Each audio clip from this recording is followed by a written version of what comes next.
All right, welcome everyone to bonus class after we've done level 1, 2, 3, and 4.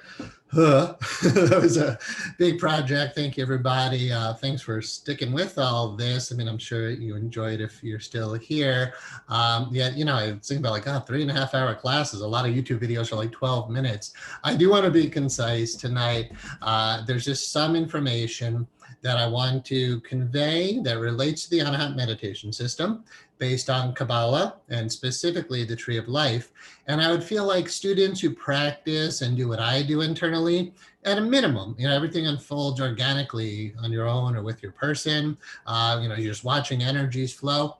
At the same time, there's an internal structure you have now that I would suggest very few people have, right? The people who are here now have been practicing this, and those who want to teach. And if you're really dedicating yourself to carving out these grids in your mind, in your energy body, really, and seeing where they go, you will have sanskars, mental impressions of the six-pointed star in your system. And if you practice level 2 more and more, you'll have sanskars, mental impressions of the star tetrahedron, or you could say the Merkaba field if you want to use that. And that might be slightly relevant today to discuss that a little bit. Just the idea that usually in Merkaba, they talk about the tetrahedral field spinning. And with Kabbalah, with the Tree of Life, it's nice to acknowledge that not everything stays in the exact same spot from my experience. But it's more than just mental impressions that you put in your mind with this. It is... it's really there, right? Like these spheres that we'll talk more about today are there. Yet how the energy moves through them, it does ascend, it does descend. You can feel that, right? There is the microcosmic orbit. You're not just making it up in your mind, it's really there. With the Tree of Life, there are other things that are also there. And to not know about that, or most of you probably know something about the Tree of Life, you could easily Google that imagery. But how to understand in relationship to Anahat is the theme of the day. So I'd like to start with the meditation and work to help you to grasp it from that deeper, inner, not conscious mind place, right? So if you go really deep inside, there's a way of knowing that doesn't require your intellect. Later on, your intellect should be able to say, hey, that makes a lot of sense. But I want your deep intuition, your experiential being to internally kind of see this if you're more visual. And I'd invite you when I say something like the one becomes the two. All right, what does that look like in your mind? Is that pure nothingness? And then how does the one sphere becomes two spheres? How do you visualize that? But I really encourage you to open to the visuals. Also work to feel it, right? You might feel these in different areas of in relationship to your body, but it's not your body. Just like the chakras are not your body, but they relate to your body. The Tree of Life is very similar to the chakra system model, but more complex, and therefore worth looking into. But it relates to your body, so you might feel where the different Sephirah or different chakras are. But I won't mix those words today very much. So feel it, and then maybe you'll hear it, or open to the idea that we have consciousness, which doesn't have sound, right? But when consciousness emanates itself, and this is an emanation system we'll talk about today, the conscious emanation is a movement into light and into sound and into geometry.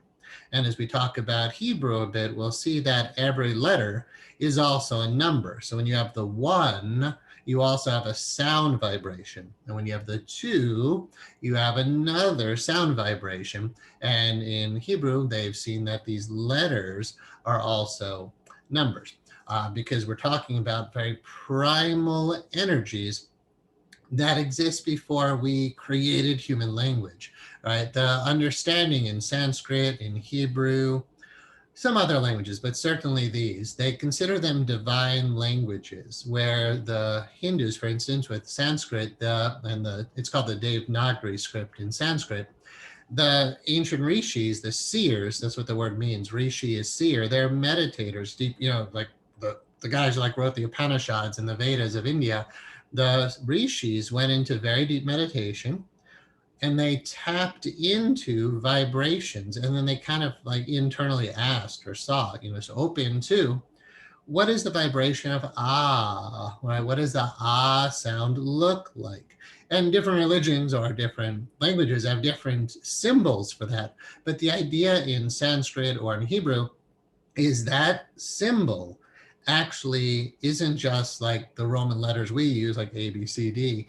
That doesn't really mean anything. They're arbitrary shapes. But consider, as we go in this meditation, the shapes of Hebrew letters they're considered actually letters of fire, right? Which is really interesting to think about. When you see Hebrew written in a calligraphic and calligraphy style, you see these like kind of curves in it, and it's relating to that looks like flames.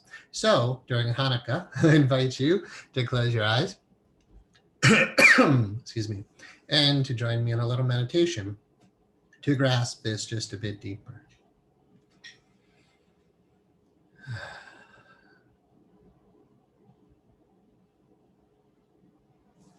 A little tickle in the throat and take a drink, but feel free to just get nice and quiet.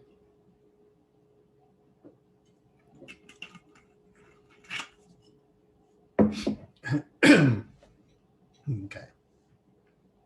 So I invite you to go back to that valley where we take the journey up in the mountain to that sacred temple. Yet before you go there, knowing where we're going, let's release the past. Let's take a few breaths and let everything go. Thoughts, emotions, images of the past, things you're caught up in. Just let it all go as you bring your attention more and more to the here and now. And as your awareness goes more and more inside, to release external focus on the world, and feel how good it feels to engage in internal focus behind closed eyes. And from physical seeing to internal seeing as you start to imagine that meadow, the valley surrounded by mountains. Imagining yourself there and perhaps others with you. Take your time to see the shapes of the mountains contrasted to the sky, clouds, sun, smelling the air, hearing the sounds that are there and seeing the colors, the blues, perhaps snow-capped peaks here and there, the green of the trees, the grasses that surround you, and perhaps flowers that open your mind to certain colors, the reds, the oranges and yellows. And as you're letting this be a space of color and beauty, you can connect to that idea of nature and honoring the sacred within all that is while you're still there in the valley. Perhaps you'll acknowledge in your own inner awareness that you're not really seeing mountains and rivers and trees. You're seeing an illusion, a manifestation of conscious energy into form. What looks like a mountain in Hebrew is El Shaddai, the Lord of the mountains. Acknowledging there's a mighty consciousness in the mountains. And sensing water, or air, or the planet below, honoring the idea of Gaia, or Pachamama. Spirits, not just within everything, but spirit as all that is. And then you decide to take the journey to the very, very source of all things as you begin moving up the mountain. Perhaps you'll fly this time above trees, moving up one of the spines of the mountain, up towards those peaks, seeing what's below, perhaps a waterfall that you fly above.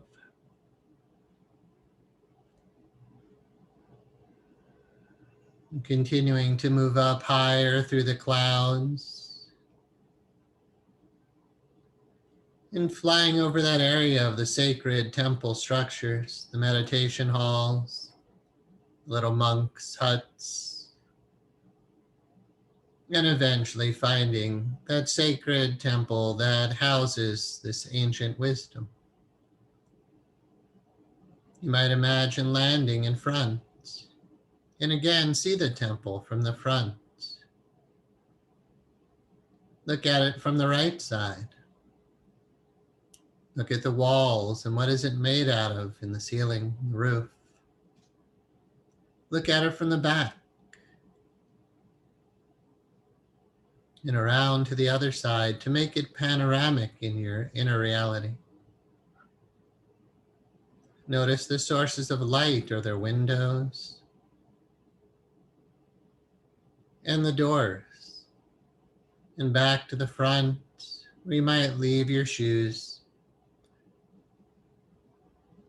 on that wooden deck and going to the doors.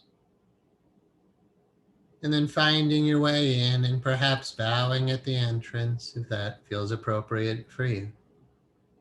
To notice that you're there with others, yet everyone's in deep meditation. And as you close your eyes, you instantly sense a shift in the energy where it's as if the physical world just starts to drop away. Body drops away. Emotions drop away. Your mind drops away. Time and space dropping away.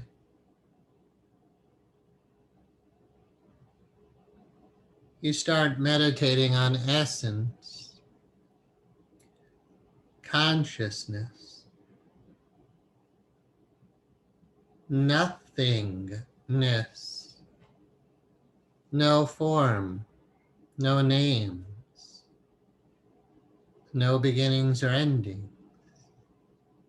You can't really say what it is, you can say what it's not.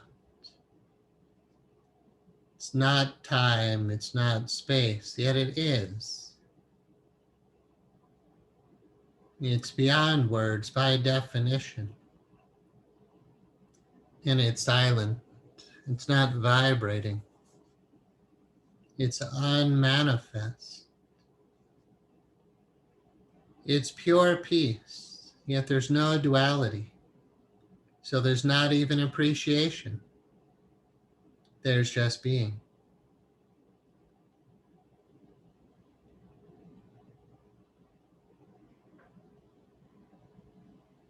And from this stillness, from this I am, before it even says I am, there's a sense of knowing that you exist. And how that oneness, beyond even the idea of oneness, seems to light up. No sound, just being. Luminous being, but not necessarily vibrating being.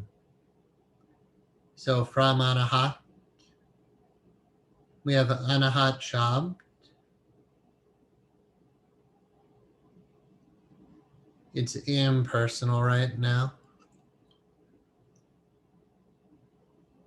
And from that, vibration begins to occur as the light starts to vibrate and shimmer and shine and manifest itself, shining brighter and brighter, emanating the sound of Om or the word.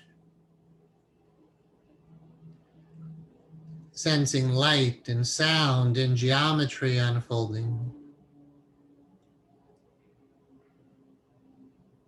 And then the first swirlings begin. Change begins to occur, and duality begins to spin into existence as the Tao becomes yin and yang, as the one becomes the two, instantly forming the three. Sense now the divine is manifest in masculine energy, power and strength, and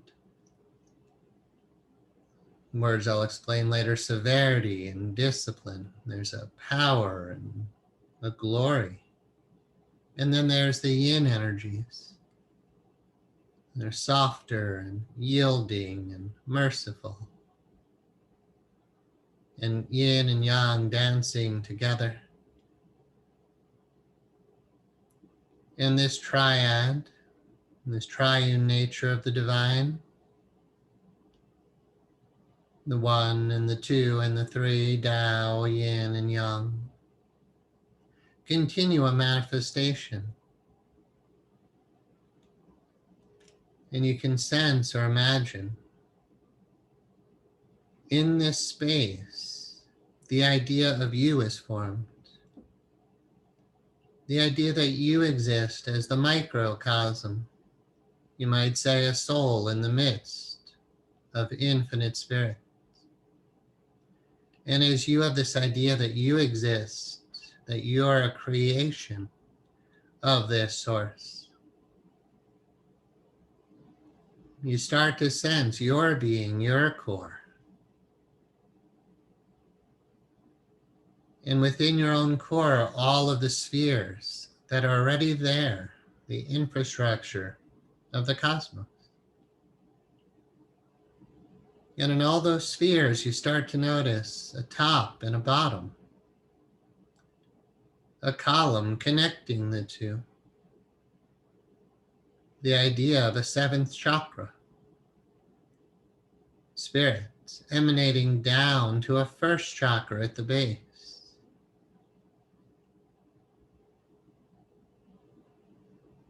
And a right side, embracing the divine masculine. And the left side, embracing the divine feminine. And you sense this as your own being within your own being. That you're a spirit. That you're an emanation of the same source. And at the very center of above and below, you have a heart center, Anahat chakra. And you might start to utilize what you know of Anahat meditation to breathe into the lower, to breathe into the upper, to sense what's in the middle, to sense a right side of it and a left side of it. It's your very own being. And the more you focus on this, you realize from level 3 of Anahat, Samadhi, and non-Samadhi bliss, your own being is emanating, manifesting from this source, forming geometrical grids to form top and bottom, to sense ascending and descending, to sense the star tetrahedral shape. Now the energy moves through the whole thing. And as you keep focusing on this, you notice you have a mind, intellect,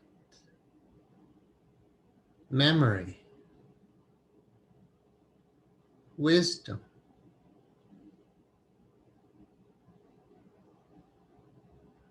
And you have emotions, and your purest emotions, joy, beauty, compassion, love. You're sensing yourself in your purity, and you might imagine the wings meditation, That as the energy is unfolding in you, you have wings as an angelic being, forming your astral body of 7 chakras, 10 Sephirah, 22 paths we'll talk about. This is all contained within the pure sense of you manifesting into form. And as your astral body forms beautifully and perfect as a reflection of right thinking aligned with Source, your etheric body begins to form and you sense an idea of you. Unique, beautiful, a reflection of your Source in form. Sense the divine proportion in you.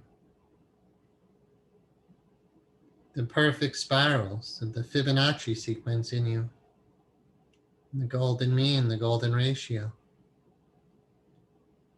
Perhaps sensing yourself as the idea of Metatron, the lesser Yahweh, the child of God.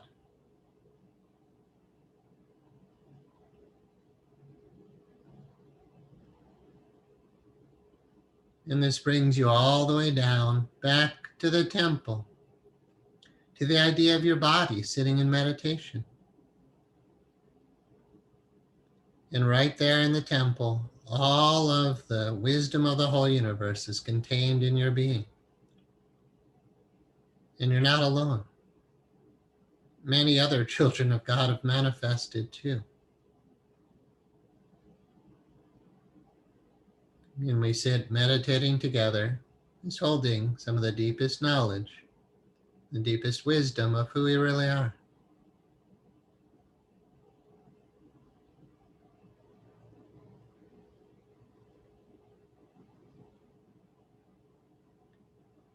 And as you start to engage on a hot meditation there, you might feel it a bit more in your body here.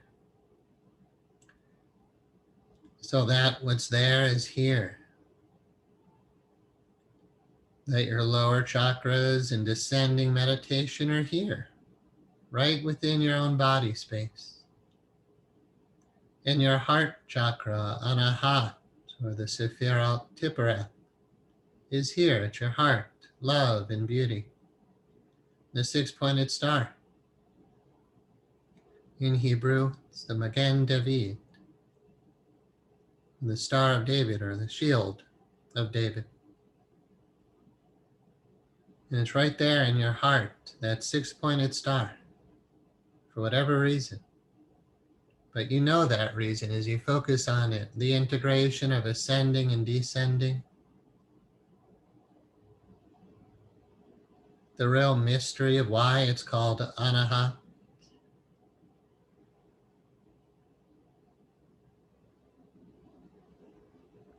Remembering the higher space of ascending, and perhaps breathing through the pattern of the 6-pointed star to really understand the integration of higher and lower, of masculine and feminine. What it really means to be perfect, whole, and complete. And to have the whole universe contained within you.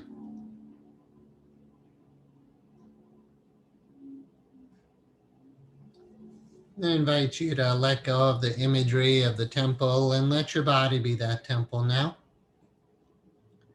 Your body isn't imagination in the sense that it's certainly in your awareness here now. Doesn't require your mind to think about it for it to be here. So I encourage you to go to level 1 and breathe into your heart. And breathe into your heart. And open your whole spinal column, your Sushumna, that core central channel. Your head, your arms, and your legs. Just being right here now, yet realizing you're not just a body. You're not a body. The body is the temple of spirit. And yet, sense that you now know a lot more about what's really going on in the temple of your body. And then taking your time, doing what you do to start to transition, perhaps start to wiggle your fingers or rub your hands, your palms together is a nice way to transition out of that. Massage your face, perhaps. When you're ready, open your eyes and we'll check in. All right. Welcome, everybody. So, I hope you're able to follow that and laid a set of foundation for what we're going to look at today. I made a PowerPoint so I can give you different ways to understand what we're looking at. And hopefully after I've done this class, and I'll post it on YouTube, it'll be there for a while. And I'll share with you guys the website so we can give you the update on where things are at as far as the whole teaching theme and whatnot. We'll go through a PowerPoint today. I'm not going to go into a lot of specifics. You can study Kabbalah and the Tree of Life on your own and with people who are much more qualified to teach it. People who really speak Hebrew and have spent decades studying just this system. So Anahat is not any one religion, right? We pull from lots of traditions to understand this meditation system, yet the meditation system itself is not Kabbalah or Buddhism or yoga or any one tradition. So with that said, let me just do a little bit of screen share with everyone first. Some little housekeeping announcements. All right, there's our website. I haven't changed much. Levels 1, 2, 3, and 4 are complete. Wow. Bonus class tonight, which is what we're doing right now, 7 p.m. And then on Anahat meditation, I apologize. I didn't know what I was going to do with this information, and I'm going really slow. So I didn't get everybody last week's video or workbook, but I'll show you it's on the website now. So all the main workbook lessons 1 to 12 are there. All the videos are still here, but they won't be forever. It'll go, nothing's going to change from what we talked about last time. Just have to implement all that. So we got all the lessons there. I stopped wearing black, so that changed, if anything. All right, so this is the level 4 certified teacher training course. And that's the video from last week. I would say it's the course, but it's really just the introduction to becoming a teacher. Again, a lot of you have applied or started, to let me know your intentions. Nobody's in this group is 100% ready yet to teach. So people are going to go at their own pace. And remember, you don't have to master things, especially level 3, to be able to teach this. You can just be a guide and then do it in your own unique way. What I did realize, make that a little bigger for a moment, at least for those of you here live can see it. What was I going to say?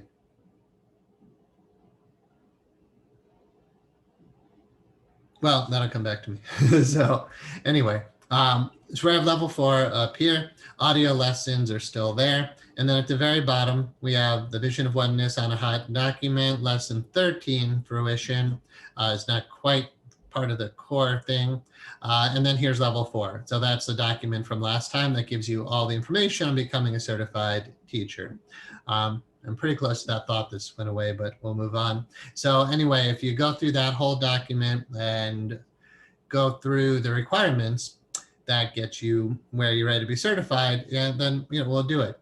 Okay. So what I realized last time in feedback from everybody, I feel really good about the 50-50 split and the affiliate model that we have, where if you have somebody sign up, you get 50% of that sale. It seems like maybe you should get more because you're doing more of the legwork, but please realize, 1, how much legwork went into it. But 2, once you have a student in this system, they're yours for life. You get, from financially speaking, not that we're in this for the money, but when they're your student, you can do workshops, you can do retreats, you can sell them your books. If you're a hypnotherapist or whatever your profession is, if you offer services, right, you can have them use your services. So Anahat organization itself actually would get very little from what you get when you're bringing in students or leading seminars and workshops. So financially speaking, it still feels harmonious to me to give people an opportunity to make money teaching this. realizing we're not in it for the money. So that deal still seems very fair to me. And the price points still seem fair. So I feel good about everything. We're just going to keep getting it set up into the system so we could teach this stuff. All right, that's that. And then, yeah, that's that. Now we just have to go to PowerPoints. All right, so let me know if you have any questions, or certainly at the end, we can do question answer. So let's go to PowerPoint. All right, not super fancy, but it'll suffice. Okay, let me just get the chat pod open if I can, just in case somebody has to say anything. It doesn't always work. One sec, try again. Okay, I don't see the chat pod now. So let's go through this and then I can go back to full screen. So here we all know about the idea of a manifestation and emanation system where the one sphere or circle, we'll just talk circles for now, but really consider this is three-dimensional and even beyond that. So circles or spheres. So the one becomes the two. When spirit knows that it exists, right? It's called in sacred geometry a known distance. So, oh, here I am. And now it's not really big or small because it doesn't have anything to relate to, right? How big is a sphere? Well, if you don't have a smaller sphere, you don't really know. So relatively speaking, we can't even talk relative. We can talk absolute, that spirit knows it exists at some point. It's like, well, here I am. Then there's this idea that that oneness, that oneness becomes the two. So the Tao becomes yin and yang. But notice how one becoming two actually automatically creates three. And that's the triangle. And in Kabbalah, and I'm going to preface this discussion with Hebrew is not my native tongue at all. While I am Jewish and I learned Hebrew and I had my bar mitzvah, I definitely don't study it. So I will pronounce things improperly. I also will preface this by saying, I don't know that there is absolute proper pronunciation of any of these words.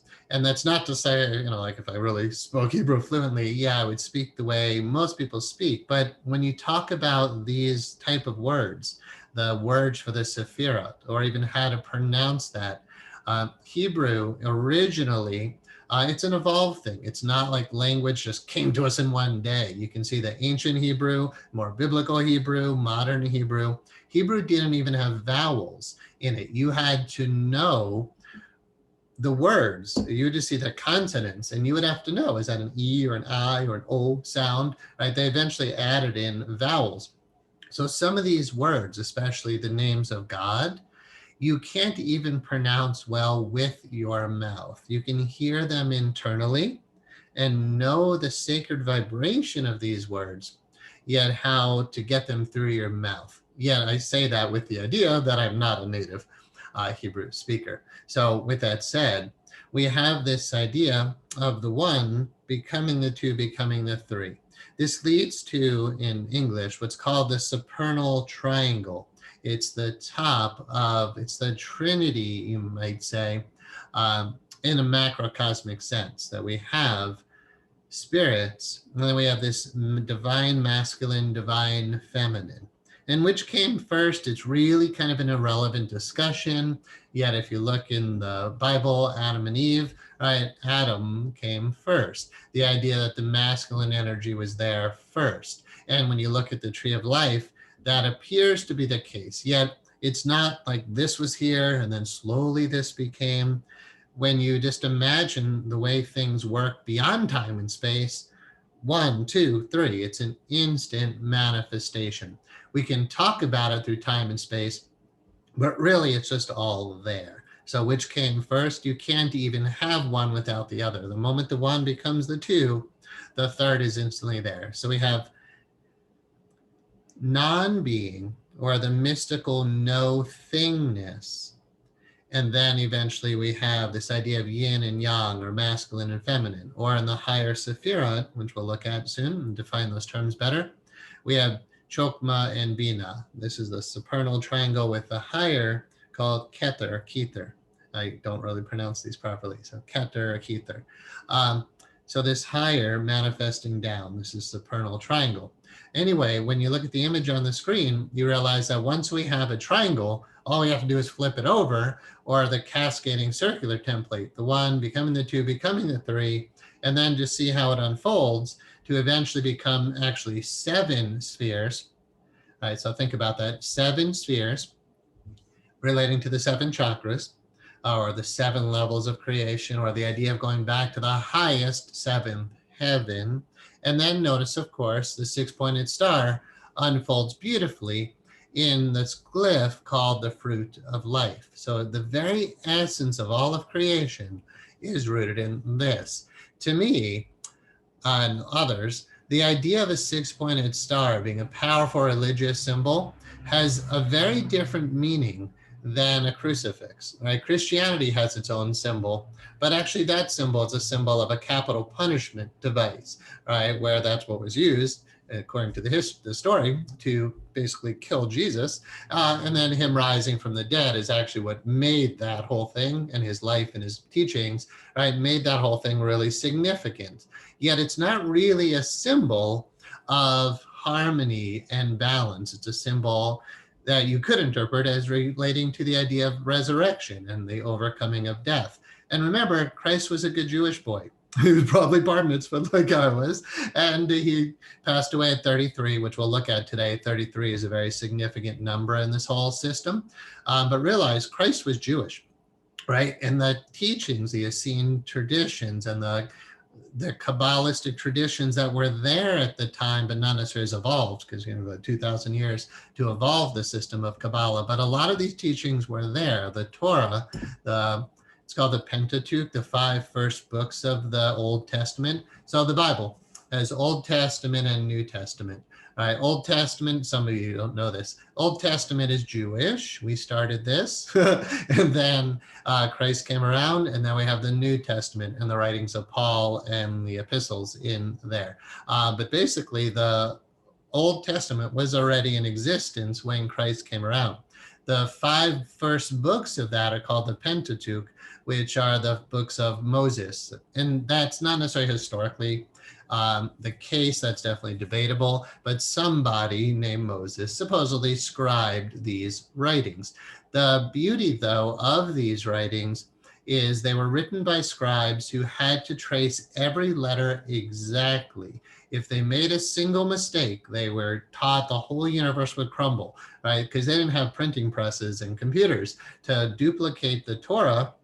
You had to sit there writing every single letter. And these letters, remember, are also considered numbers. So when you're looking at Hebrew text, which is written from right to left, not left to right, when you read it from right to left, you're actually looking at a string of numbers. Right? And the very first letter, which is a B, Bereshit, I believe is the word, means in the beginning, right? In the beginning. But if you saw that as letters, not numbers, then, numbers, then you could really see we're talking about a system of emanation of mathematics or vibration or sound in the beginning. This is in the New Testament, the book of John. In the beginning was the Word was with God, the Word was God, and that word is the Om. So in Exodus 3:14, Moses is up in Mount Sinai, right top of the mountain. And he says, all right, God, you've been talking to me, giving me these commandments and stuff. All right, so who are you? And God says, Yahweh, Yod He Wah He. We'll look at that today. And Yahweh is, I am that which I am. So essentially, God just says to Moses, I am. Like, who are you? I am. He didn't really say I'm a person. Didn't say I'm Jesus. He just said, I am. And in deep Jewish understanding, right, that I am is really significant.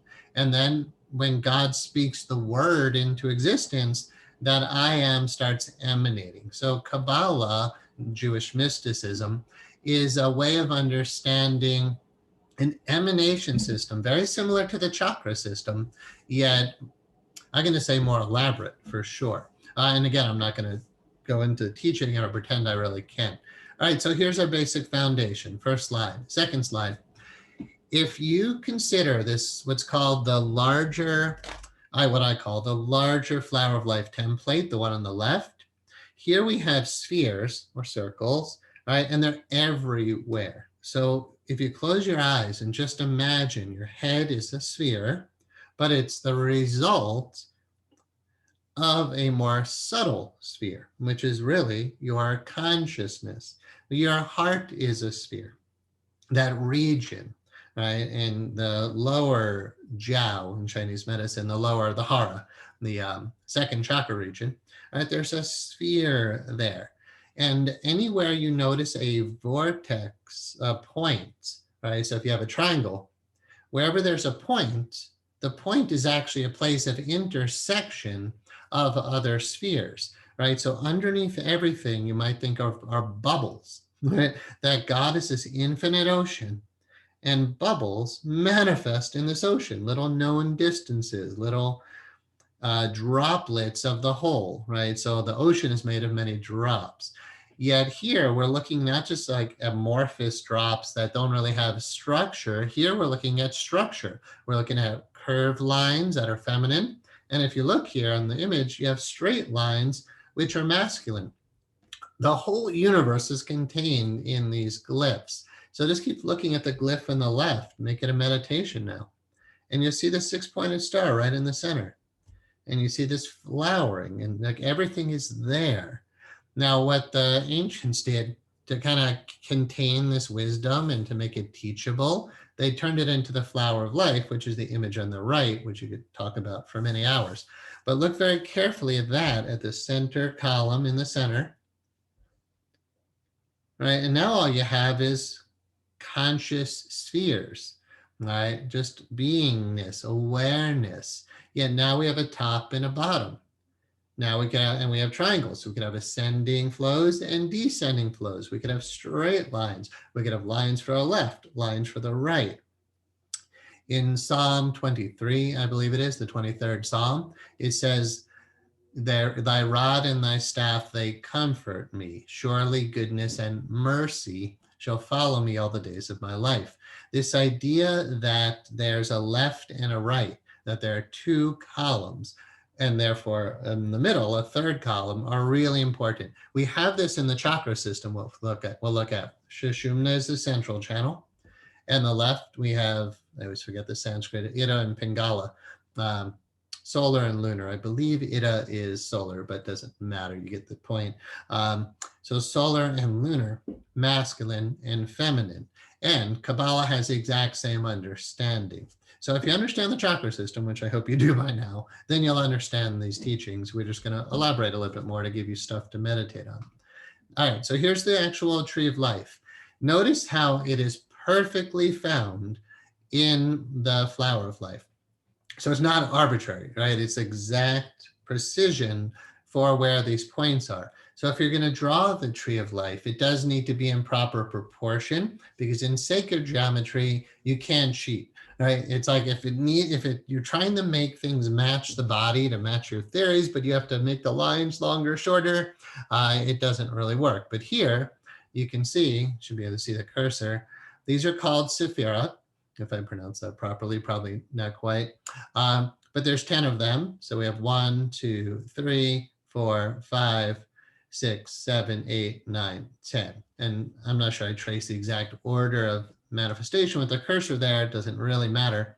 But notice there are 10 chakras or Sephirah.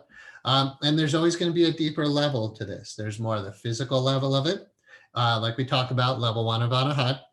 But then level 2 of Anahat, we have this idea of focusing on the etheric level or the astral level. And then we have level 3 where folks are much more subtle. Kabbalah has that too, of 4 distinct levels of understanding. But we won't go into those tonight. I'll just plant that seed for you guys that you could focus on this physically, and that'd be like level 1 Anahat, or you could focus on it as pure ideas, which is more level 3 Anahat, and level 2 is somewhere in that astral etheric space. Okay, so anyway, 10 Sephirah, 10 different spheres of influence, 10 different centers of consciousness, right? Because each of these are conscious, right? Don't just consider it a circle. Like close your eyes if you want to sense the sphere of your head, right? Your consciousness. And that's a Sephirah. but then you have one off to the left, and you have one off to the right. That's what I want you guys to feel as Anahat meditators. There are 10 distinct spheres, which we don't focus on in Anahat meditation. We focus more on the chakras. And in the central channel here, this top Sephirah called Kether, or Kether, is the seventh chakra. And the teachings are pretty much the same. But again, every tradition will give you more information. And I'm going to say, this is not one body of knowledge that was given to us 5,000 years ago, somewhere on Mount Sinai, and like, that's it. That could be argued that that happened, but our understanding of it has evolved over many years. So just like the chakras, you have inconsistencies. Some people pronounce the name of the chakra differently. Some people say it's a different color. Others ascribe different attributes to it. Others relate it to different parts of the body. These are evolving systems. Therefore, you never want to say, no, this is what it is. It's this color, or it's this name, or it's this position in the body.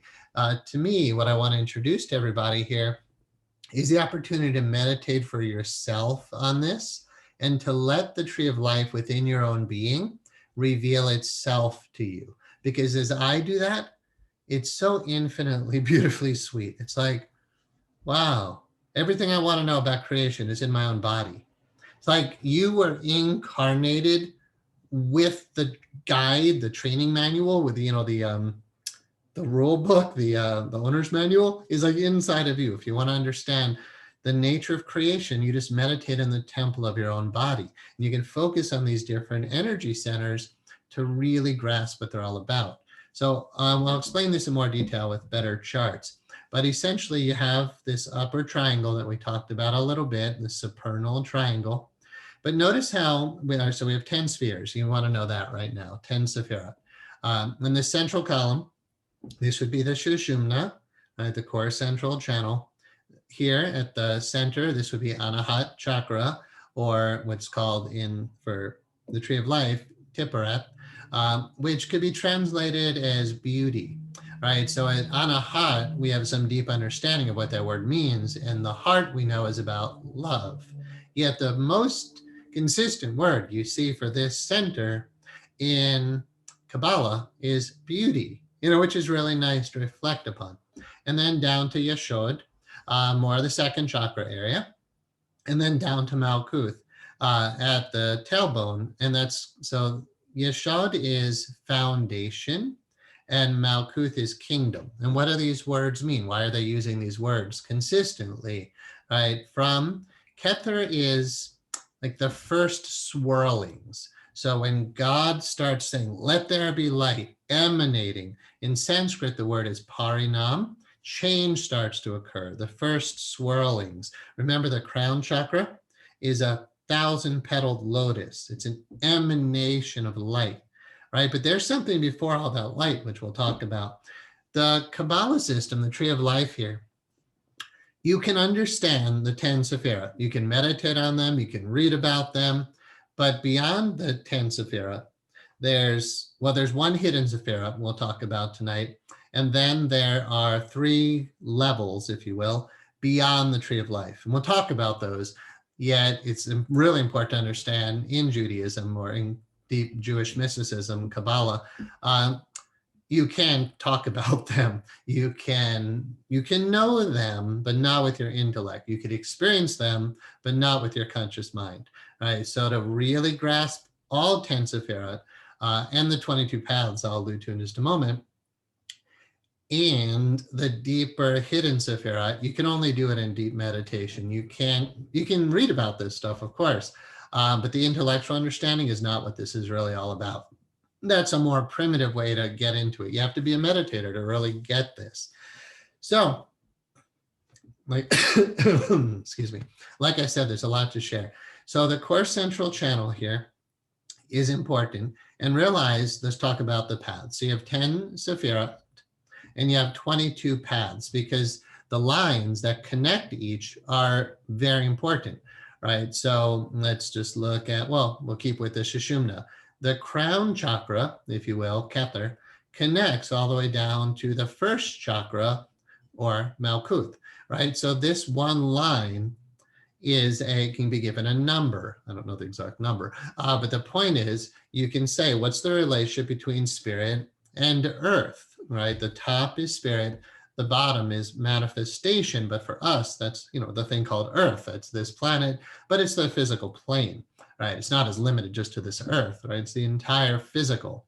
And again, the word for that is kingdom, meaning like when you're at the top, you're like the king who's aware of the kingdom that you've manifested. So like the top is the king, the bottom is the kingdom. Remember, in Sanskrit, we have Purush is spirit, we have Prakriti, which is the energy that manifests into all things, the light that becomes all things.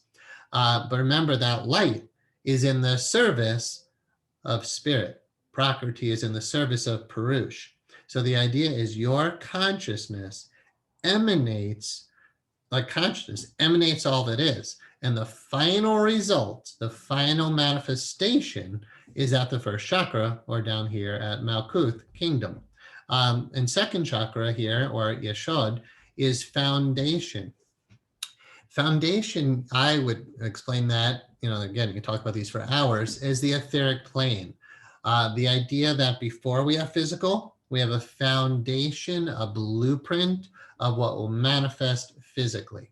Okay, so again, there's no way to talk about all this in whatever time we're going to have tonight, but meditate when you're learning about this on the paths, right? What's the connection? So up here, we have Kether, down to Chokma, down to Bina. All right, so pure beingness that manifests down into the two, yin, or yang and yin, actually. But again, I'm going to talk, well, let's talk about it now. All right, so right and left side, which is masculine, which is feminine? Well, remember in Taoist philosophy, each contains the other. In the masculine is feminine, and the feminine is masculine, right? In the black is some white, and the white is some black, right? And they move. They're not in one space. So the idea that the Merkaba field spins, that the star tetrahedral field spins, is valuable in the sense that if you're like, well, is the right side always Chokma? Is it always right there? And then is it my right or your right? When you're reading a book and looking at these images, is it the left side of my body for what's on the screen or the right side for what's on the screen? Generally, inside of you when you meditate, the right side is masculine, the left side is feminine.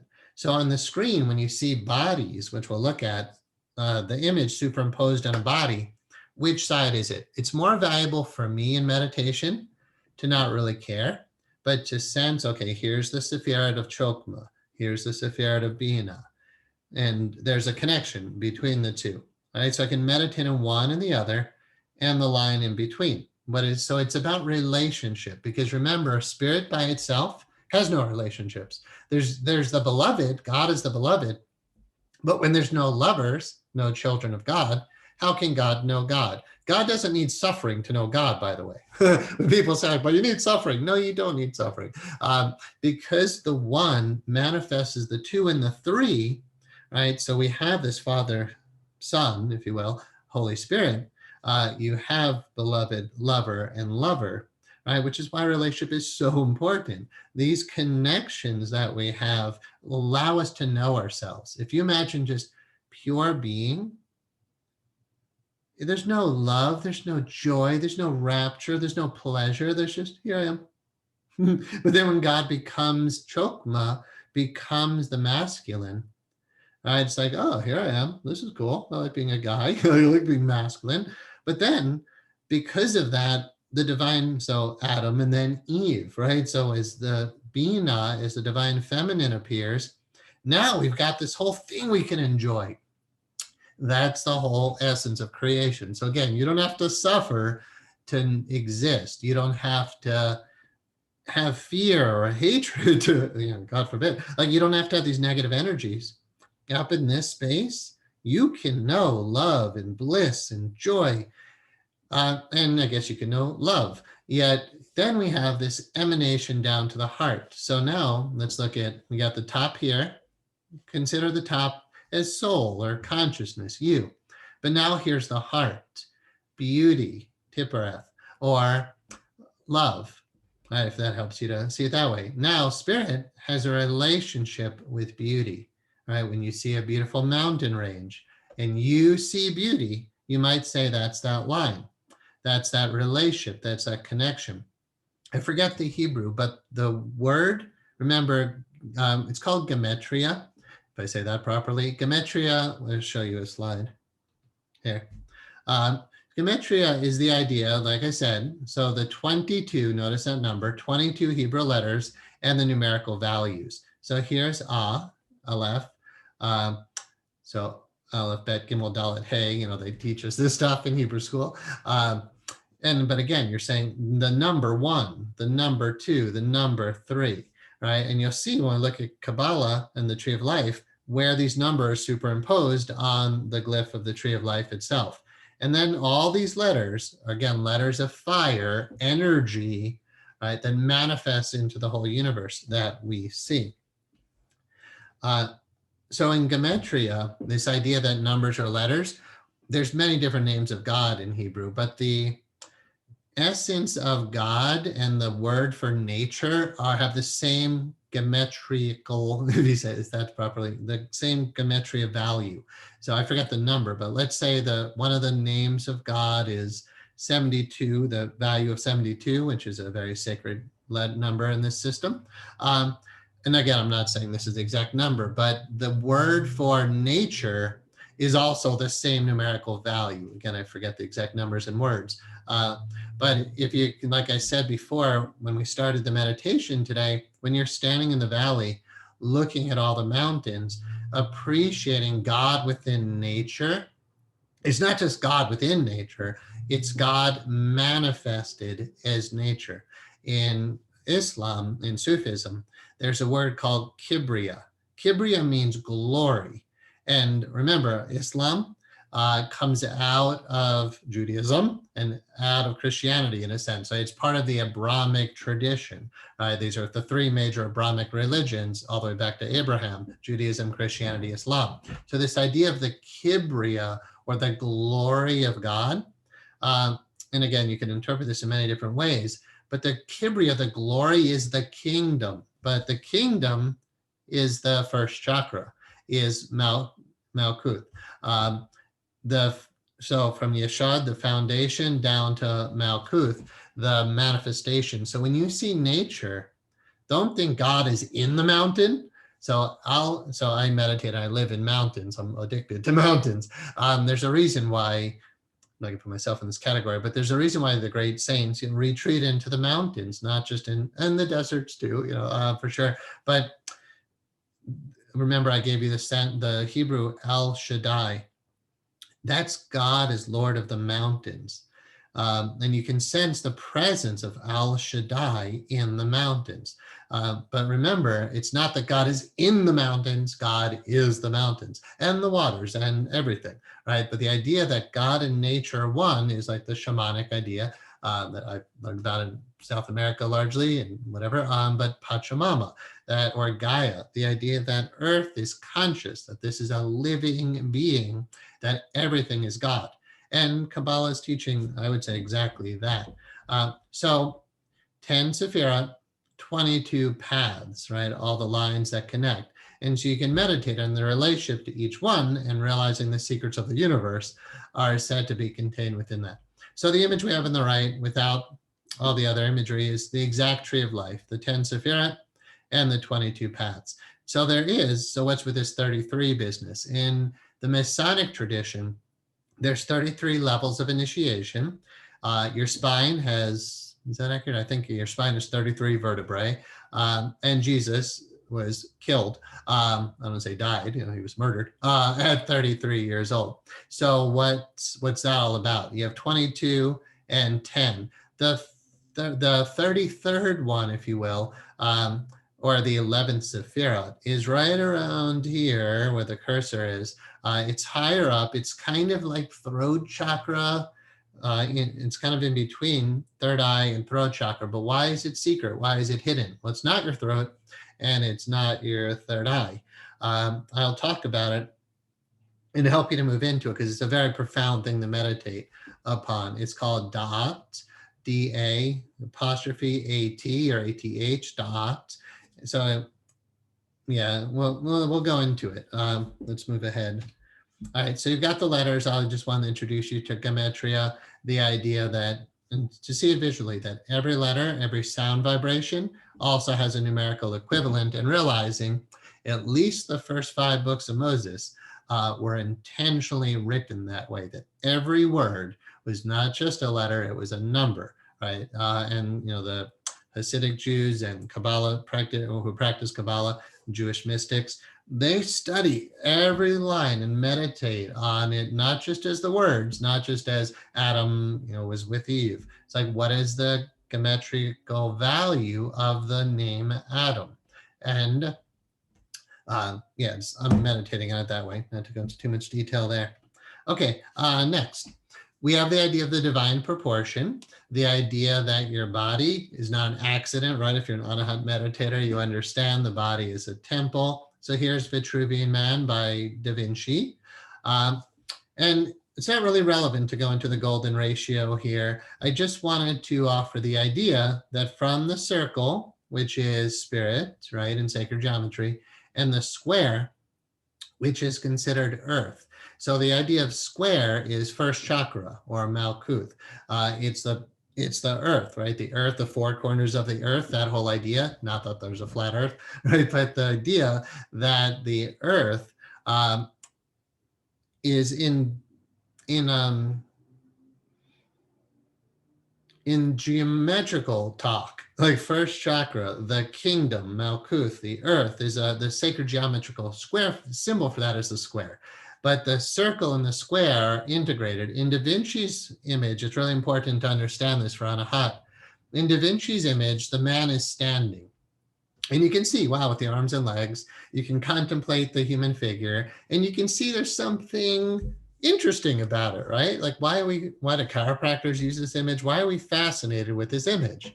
We know there's something going on here, right? And it's not just at the navel and this proportion, it's every single digit of your hands, to your wrist, to your elbow, on your face. Everything is manifesting through the divine proportion, your ears, everything. So I share that with you because on the right here, I've introduced you to this in the first class, the Hebrew letter Yod, which is at the head, your head, He, the shoulders, and the 2 arms, Yod, He, and then Wa, your spinal column, and then another He. Yod, He, Wa, He. Remember, that's what God said to Moses on Mount Sinai. I'm not saying that actually happened historically. It's just a deeper teaching saying, I am, right? So God said, I am that I am. I am manifests itself into form through these letters, through these vibrations. So God is Yahweh. That's one name for God. You are the lesser Yahweh, according to these teachings, meaning a child of God. And your body is the temple of spirit. But your body isn't something you dropped into. It's not like you as a soul just drop into a body. You emanate your body. Like, why do I look like I do? And why do you look like you do? It's not just like I dropped into this body that doesn't look like me at all. Like, why do I drive certain cars? They're reflections of me. They really are. Like, my cars definitely match parts of my psyche for sure. And I would just suggest yours do as well. You're a home. My home, just very quickly, where I am right now, there's 4 levels. It's on the side of a cliff. There's a very bottom level, which is a wood shop. Above that, and my home is vertical. It's not horizontal. So the very bottom is the wood shop. That's like first chakra. Then there's the next level, which is like the basement, workout, weight room, and laundry room. That's like second and third chakra. And then this level is where the bedroom and the office are and some bathrooms. That's the 4th. That's like we're moving up the chakra system and kind of like the 4th. And then as I go up the stairs into the higher level, there's like the 5th and 6th chakra. And then there's a cathedral ceiling, which is like the 7th chakra. So my house is kind of like on a monastery on the top of a mountain, literally.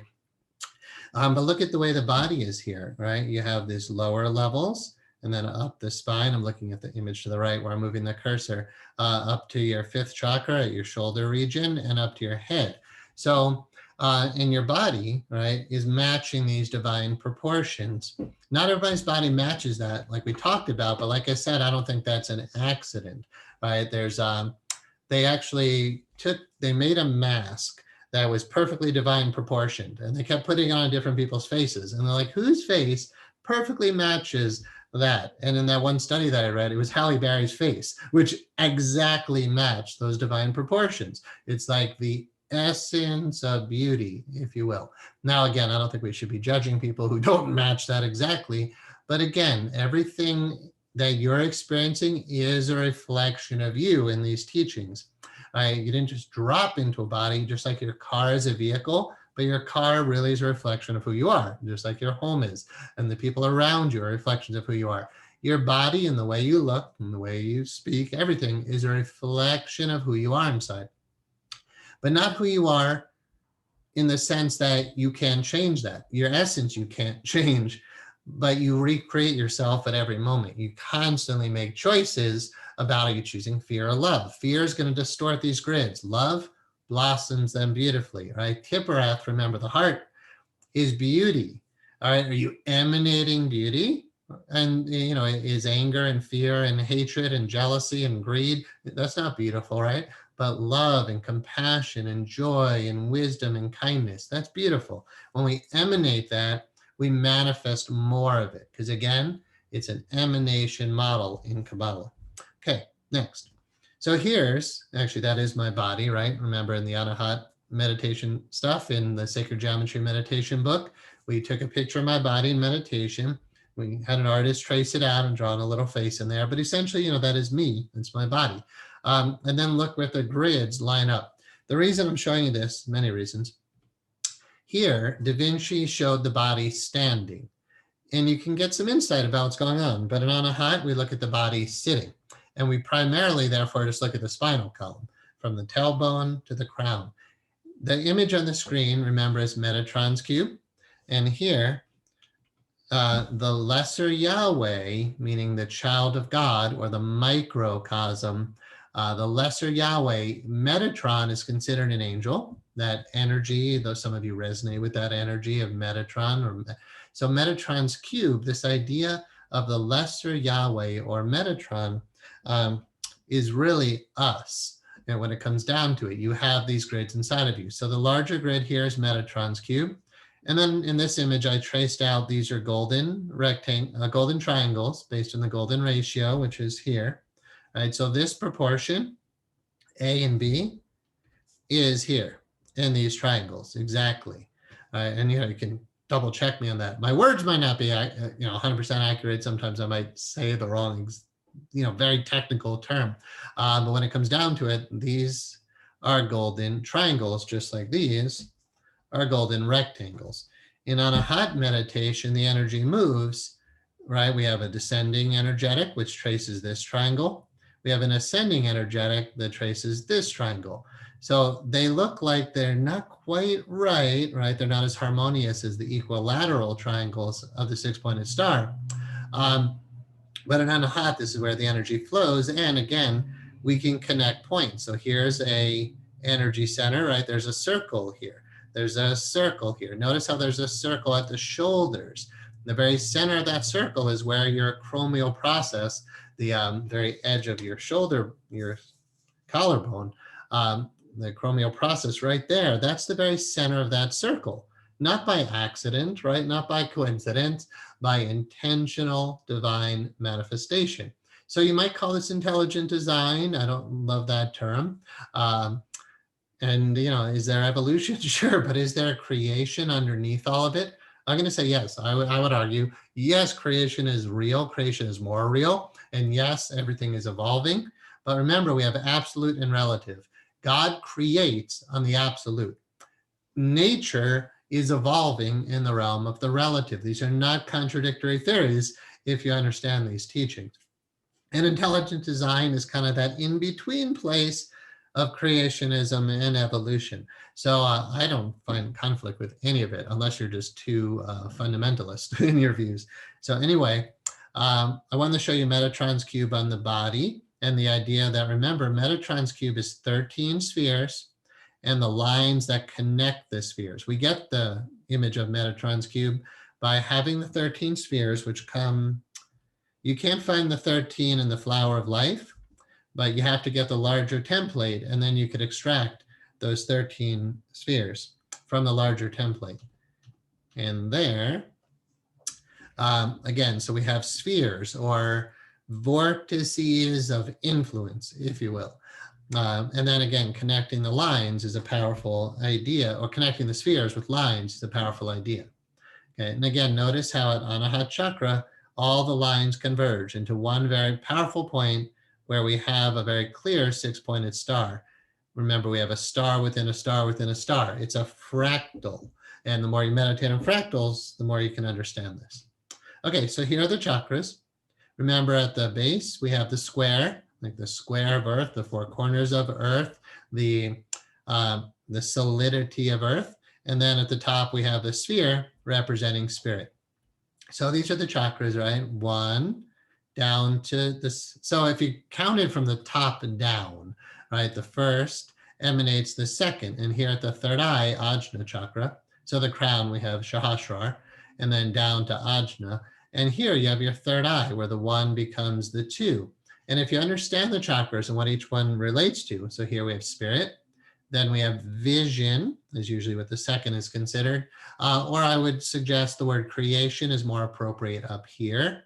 People use the word creation for the second chakra because they relate it to sex. Sex is procreation, right? Procreating the species.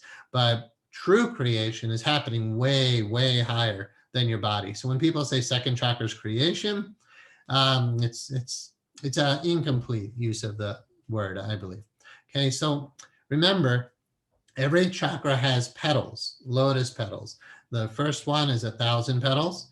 The second one, again, counting from the top down, Ajna chakra at the third eye has 2 petals.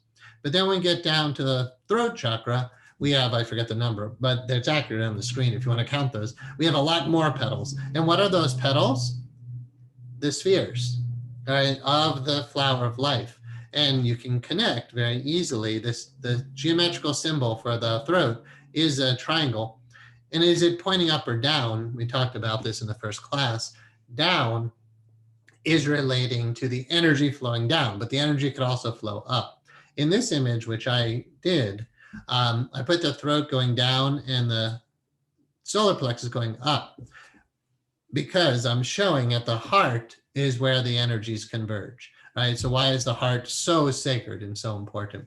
Okay, so I just wanted to give you the idea that these geometries that the rishis, the seers of India, when they saw the chakras and they said they have petals, right? They're talking about the petals of the flower of life. And they said, and everything has a geometry. And they said at the heart, the geometry of Anahat chakra is a 6-pointed star. And Jews were like, great, we've known that all along. Right? We know about Tiphareth. We know about the heart chakra.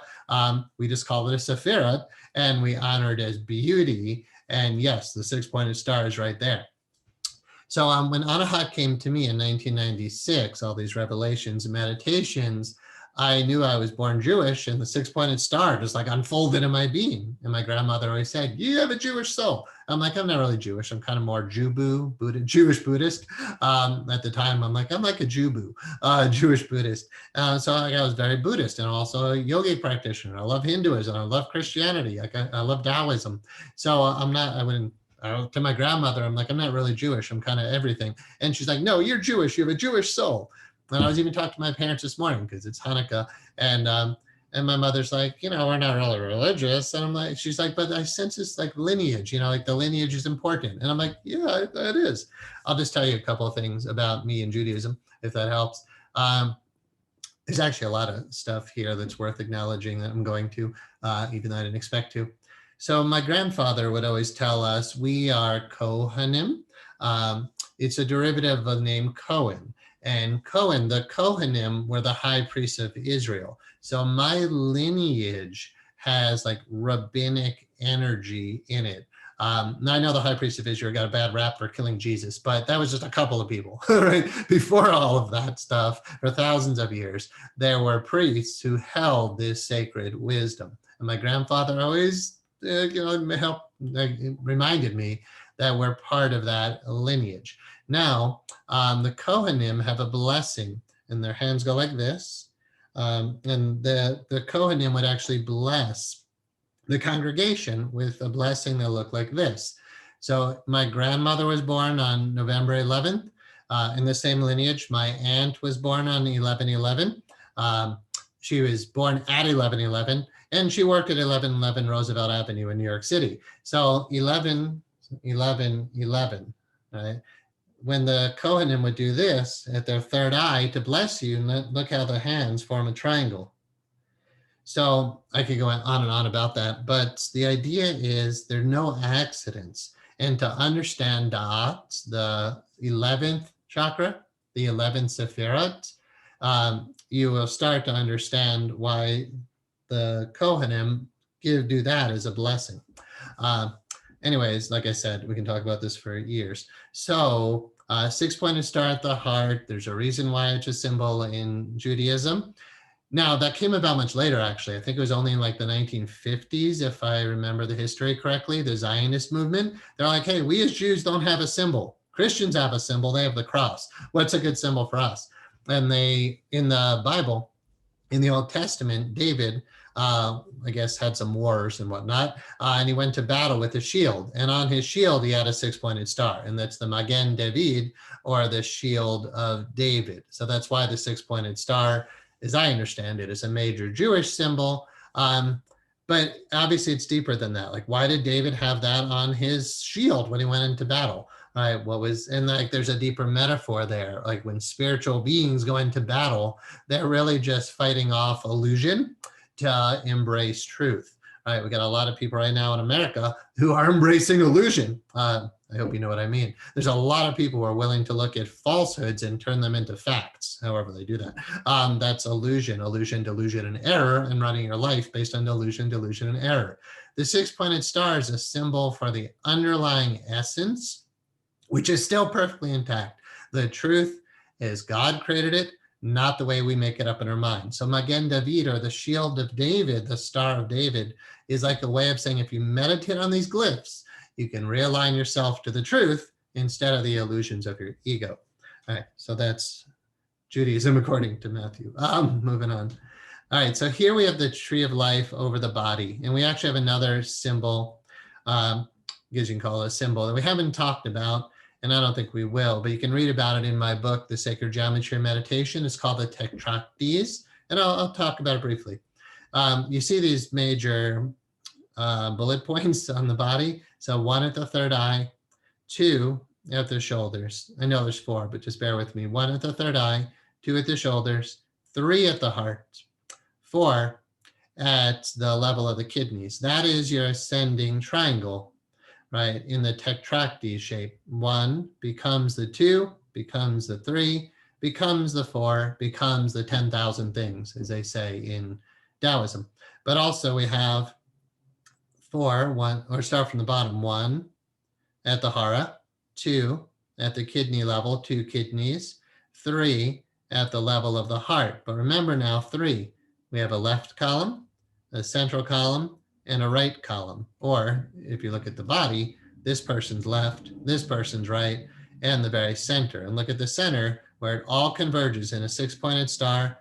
And the tetracties is an ancient mystery school symbol that the Pythagoreans contemplated a lot to understand divine manifestation as well. So the tetracties is a whole nother teaching. And then you see a lot of 6-pointed stars within stars, which is again the fractal idea. Excuse me, in every sphere has a 6-pointed star inside of it. Everywhere you look, there's a 6-pointed star here. But blossoming, I don't want to say blossoming out of all of that, but really like out of the spheres, but they are the spheres, right? So here's a sphere at the top. Here's go this way, Chokma, here's a sphere at the top. This person's left, what to say, or right. And another one up here at the top left or right. And then down to the shoulders, you have a Sephirah. So what I want you guys to get is not me teaching all of this stuff for another year. for 3 hours every Sunday. What I want, because there's like, there's a whole other year of teachings here, which I don't want to do.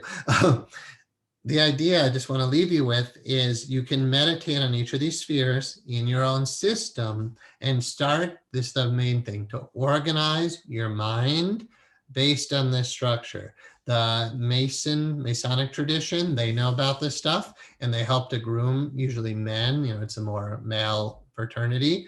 And I'm not going to go too into Freemasonry. I'm not initiated in the system to talk about it, but I know enough to say they do know about the Tree of Life, and they do teach people how to structure their lives based on the Tree of Life. And remember how many presidents of the US have been Freemasons. You look at the geometries, the grids of how they mapped out Washington, D.C. They did it based on a lot of these geometries. There's Vesica Pisces and pentagons, like all around Washington, D.C. The founders of this country did know about this stuff, and they did work to embody, to the best of their ability, a lot of the structure of this country with some of these principles as Freemasons. So they knew about the Tree of Life and the emanation idea to manifest the kingdom, right? And it's essentially what you're doing when you create an awesome life for yourself, microcosmically, not macrocosmically for the universe, not societal speaking, for governments. We're talking now for you to align your mind with the Tree of Life and understand the emanation model to create an awesome experience. And I'll show you my company's Anahata education groups. So as you know, I think it was Anahata Meditation Center. Eventually, it's because that wasn't taken off right away because we didn't have technology, to do that. And could make a living doing that. So I founded Anahata Education Group. We literally changed the corporate name, and that better suited the school, but really the hypnotherapy school, but really Anahata Education Group still holds this essence.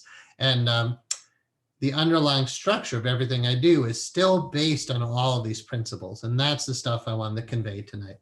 Okay, so when you meditate for Anahata, you can trace all these patterns in your awareness. You can, find where the Sephirah appear to be. And again, as we move down. So we talked about the higher ones, and as we go lower, you have Sephirah at the solar plex level. And notice right here, connecting left and right, is your third chakra. So first chakra, technically second chakra is here at this bottom tectractes, where the hands are.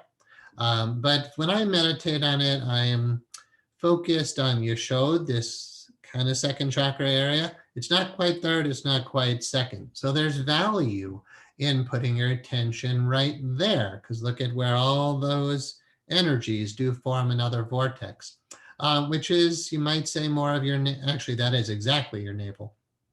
That's the exact anatomical location of your navel right there at Yeshod. And then up, we have the connection. I'm going to go to the grid before I start saying the other Hebrew, just so I don't make mistakes. But we'll look at the names of each one and the lines. But I'm not going to go into detail tonight about the energy of each one. I just want to encourage you what you can study and meditate on. Okay, so yeah, just look at the lines and where they cross. Right here, you have your suprasternal notch, right at the bottom of your throat, below where the Adam's apple for men would be, and in between so your collarbones are right here on this line, right? And then Da'at, the secret Sephirah, is right in this area, or right in that area, but we'll talk about it in a sec. Okay, so here's some imagery that can help you to go deeper into it. This on the left is from Dion Fortune's book, The Mystical Kabbalah. I would recommend reading it if you want to go into it with a good, consistent teaching by somebody who was truly initiated into the mysteries here.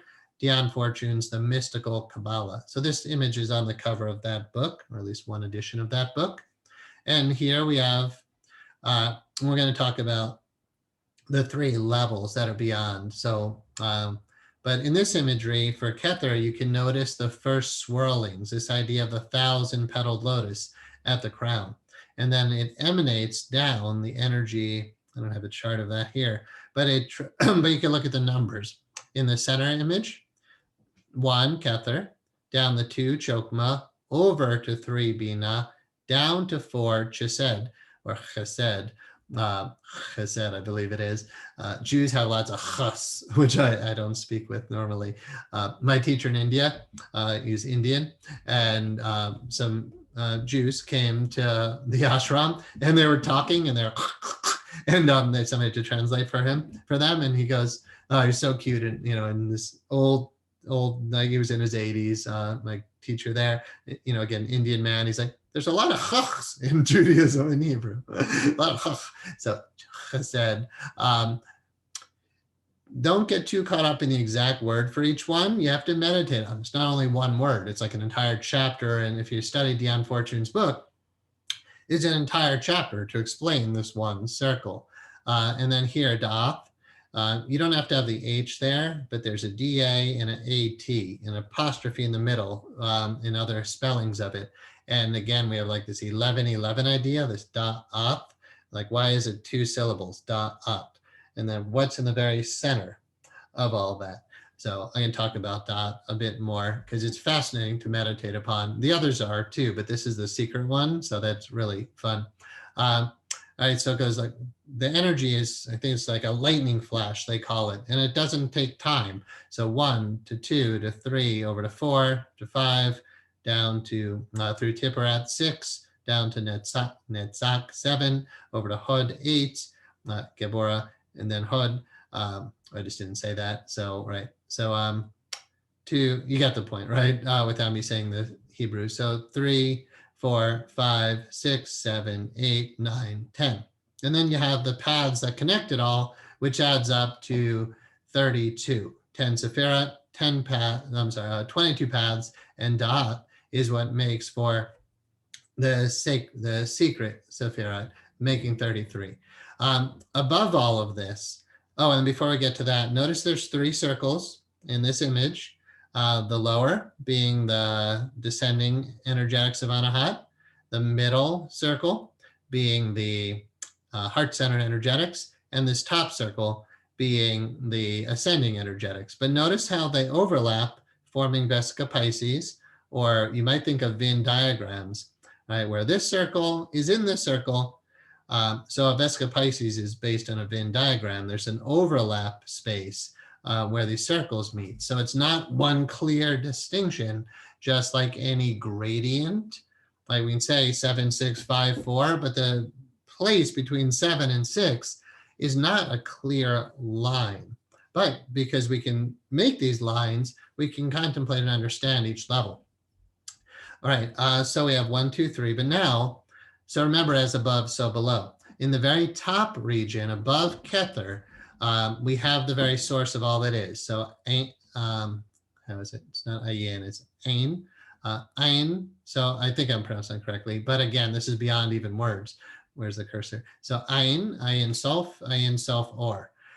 The idea here of Ayin is the very, very source, which is not even in a circle, right, in this chart.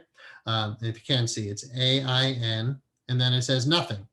This is the mystical no thingness. It's not a thing. It's why in Judaism, there's many names for God, but we don't know the real name of God. You can't say it. In Islam, you can't draw, you can do calligraphy, but you can't make a picture of God or the Prophet Muhammad. But the idea is, don't be blasphemous. Don't think you know what it is with your mind. Anything you say is going to be wrong. So it's called a negative philosophy. If you're going to understand Kabbalah in its very, very essence, it's an emanation system. But what did all the emanation come from? All right, that's something to contemplate and to meditate upon, but you have to go above the ascending triangle, right? You go all the way back to source. So Ayin is, if I don't pronounce that correctly, Ain is source, but it's the mystical no thingness. But from that nothing, which I gave you meditation on earlier today, so I hope you can relate to pure being, I am, then says, but before even the word says, there's Ayin Sof, the second emanation, which is limitless. To me, that's Anahat Shabd, the unstruck sound, the silent light. Then Ayin Sof Or, the limitless light. So there's 3 divisions here. In Anahat, we say Anahat Shabd, But really, you could break that down into three: pure consciousness, light, and then light as it starts to illuminate and vibrate. When that starts happening, if you look at the image to the left, right, we have those here, like beyond even the circle, because you can't draw it, is Ayin, nothingness, not even light. Like God said, let there be light. So before light, there had to have been something. All right, that's the conscious or the pure beingness. Then that manifests light, it starts emanating more, and then it starts to swirl, it starts to move, it starts to change, and that's Kether. We can understand and talk about and meditate on the Sephirah of Kether and everything that follows. But you can't really talk about what's beyond, because you can say light, but whatever you think of as light is not what that is. To experience that, you do have to truly ascend in meditation or through out-of-body experience. You can get it with your mind, you can see it with your eyes, your ears can't hear it, your tongue can't taste it, right? But it is there and it's accessible to you. You just have to be willing to follow the path. So, when we talk about ascending the chakra system, we go from the first chakra at the base, Malkuth. We look at the Hebrew here. So in the middle image, Malkuth at 10 is like the first chakra. And if you want to know God, you start moving up the chakra system. All right, so you can meditate on Malkuth, which is essentially your body or the physical plane, and then you just start moving up following the paths. But in the real deep teachings of yoga, you don't have to follow all the paths. You can just focus on the highest. Just ascend, focus on the highest, and you're going to go to the highest. But you want to understand all the emanations and stages along the way. And eventually you're going to have to embrace all of these anyway, right? So look at the image to the right now. We have the crown. So again, don't be too attached to the words, but Kether is like the crown chakra, seventh chakra. And then here we have Chokma. Here the word is victory. Here the word is wisdom. So again, don't be too caught up in the words. And then Bina is understanding. But again, don't be too caught up in the words, but you can reflect on why did they use these words here. To me, what's super valuable about the system is to realize the column here on the left, Benai, Gabora, Hod, that's feminine, I believe. But again, to me, it's the way I feel it in my body. It's not only one or the other. So we have two, do we have a good chart for this? I don't think we do. You have a pillar of mercy, a pillar of feminine energy. So it's considered merciful. It's like, just be nice to me. That's merciful, it's gentle. And then you have a pillar of severity. That's the rod and the staff that guide you, right? They keep you in these, if you feel it in your body, you have the right side, the left side. So to me, the right is masculine, which is more the pillar of severity, right? The yang energy can be pretty strong when it needs to be. And then the left side, the feminine, is mercy. It's yielding, it's yin, right? And then the middle is that place of balance. And we have a balance between higher and lower, and it's all at the heart. So by understanding that these teachings exist, you can really deepen your understanding of how you're meditating. So like I said, I won't go into the details of each one, but if you look on the right, you'll see the symbols of the Zodiac. If you're into tarot or astrology, they've definitely worked to make those links there. It's just not the way I work with it, but you'll see also the Hebrew letters. So you can go really deep into tarot, astrology, the tree of life itself, meditation through this system. But let's talk about that briefly. The secret Sephirah, because notice on the images on the right, it's not even there. On the left, it's there, but they're not giving it a name. And it's pretty much in the region of the throat. But if you meditate on your fifth chakra, you won't find it. And if you meditate on your sixth chakra, you won't find it. So where is it? I'm going to close my eyes. When I meditate, and you're welcome to close your eyes, the only way that I find I can grasp that and be with it, not even grasp it, it's not intellectual. You have to use your sanyam power, the focus power of an advanced meditator. And you put all your attention, well, it's not on your body. This is why it's secret, but you can clearly move into it if you know where to focus. but it's not your body. It's kind of like your sixth chakra and your fifth chakra merge with your consciousness into a space of pure being. And that pure being contains da'at. There's like a left and a right, but it's in the very center. And it's the apostrophe in the very center, da'at. It's the in between the da and the da'at. There's a space. And it's this, again, people might disagree with me, but in my meditations, contemplating in this, it's the place of that apostrophe in between the two syllables, pure silence. It's in the center. It's not masculine or feminine. It's not above or below. It's the essence of your consciousness in deep meditation. Yet it's not the highest source. And it's not the manifest physical reality. So that's all I'll say, just because those who speak do not know, and those who know do not speak. If you talk about what is ayin or what is dat, it doesn't really work. But look at what the word they used here in this chart, knowledge. Knowledge in Sanskrit, that word is gyan, or in the West, they spell it J-N-A-N-A, Janana, which is totally not how to pronounce it. So if you're a yogi and you learn yoga and you practice J-N-A-N-A, it's a terrible transliteration. The way to pronounce that word is Gyan, G-Y-A-N. And I believe Da and Gyan are the same reality. Knowledge or Gyan, wisdom. Because again, we're talking, if you look up here at Chokma on the right, wisdom is at this higher level. So Dat, notice how there are lines that connect that. So we have wisdom, understanding, strength and mercy, or severity and mercy. Again, don't get too caught up in right or left, because to me, it's always moving around anyway. But when all of these, the spirit, understanding, and wisdom, victory, I'm not going to go into that word right now, but in Sanskrit, that word is Jai, J-A-I, and that's worthy of contemplating as well. But strength and mercy and knowledge, when all of that energy comes to that one place in meditation, you'll experience that secret Sephirah. So it's definitely more advanced as far as that goes. All right, the only other thing I'm going to show you, and then I think we covered it in a reasonable period of time, is how I structure an Anahata education group.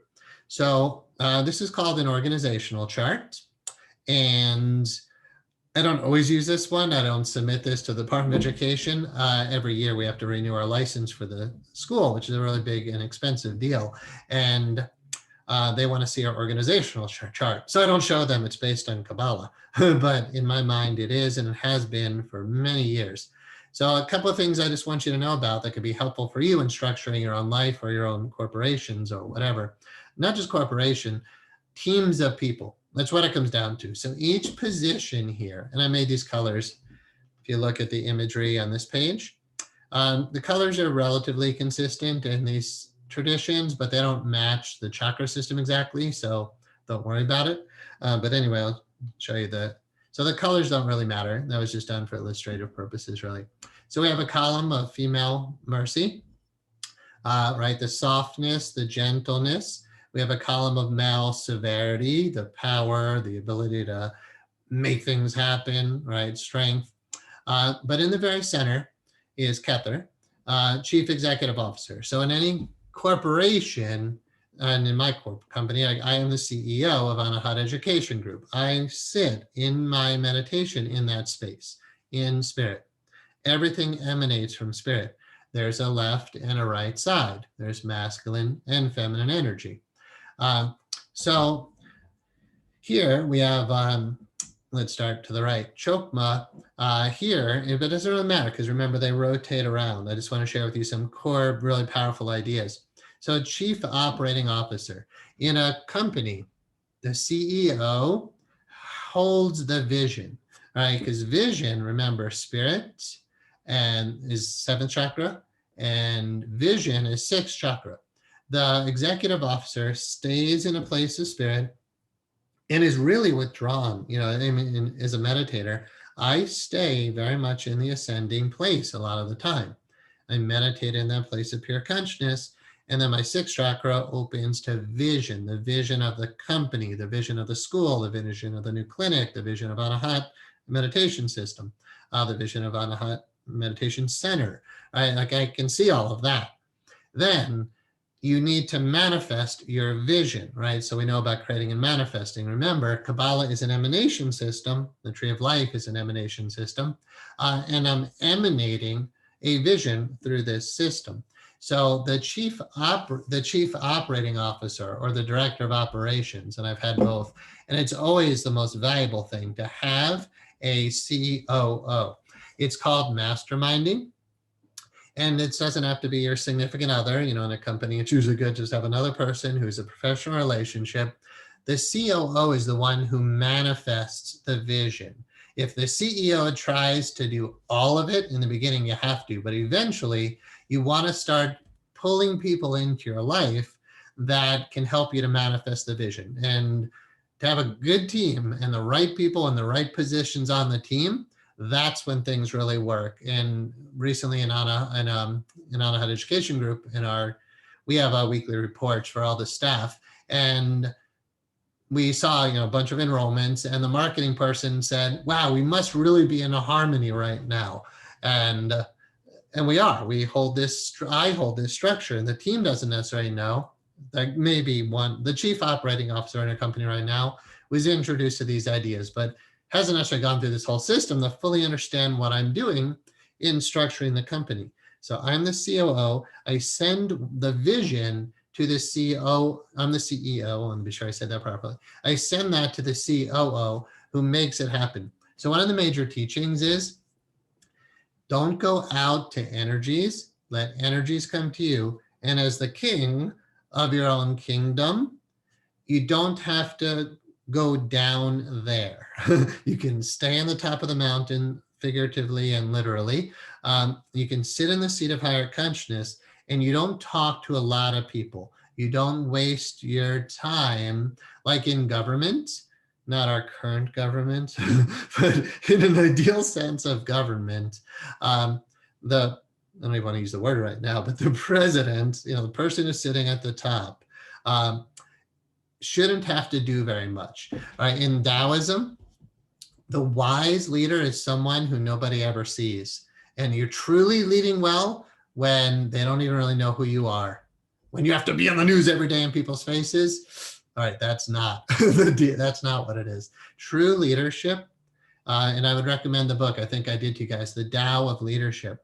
You can learn to do very little because you're sitting in the top of being the one, and you work with the two and the three. You work with the top people and not a whole lot of others. I just had my business advisor said to me, oh, you operate through MBA, management by absenteeism. By actually doing less, you accomplish more, but you need to work with the right people at these higher levels.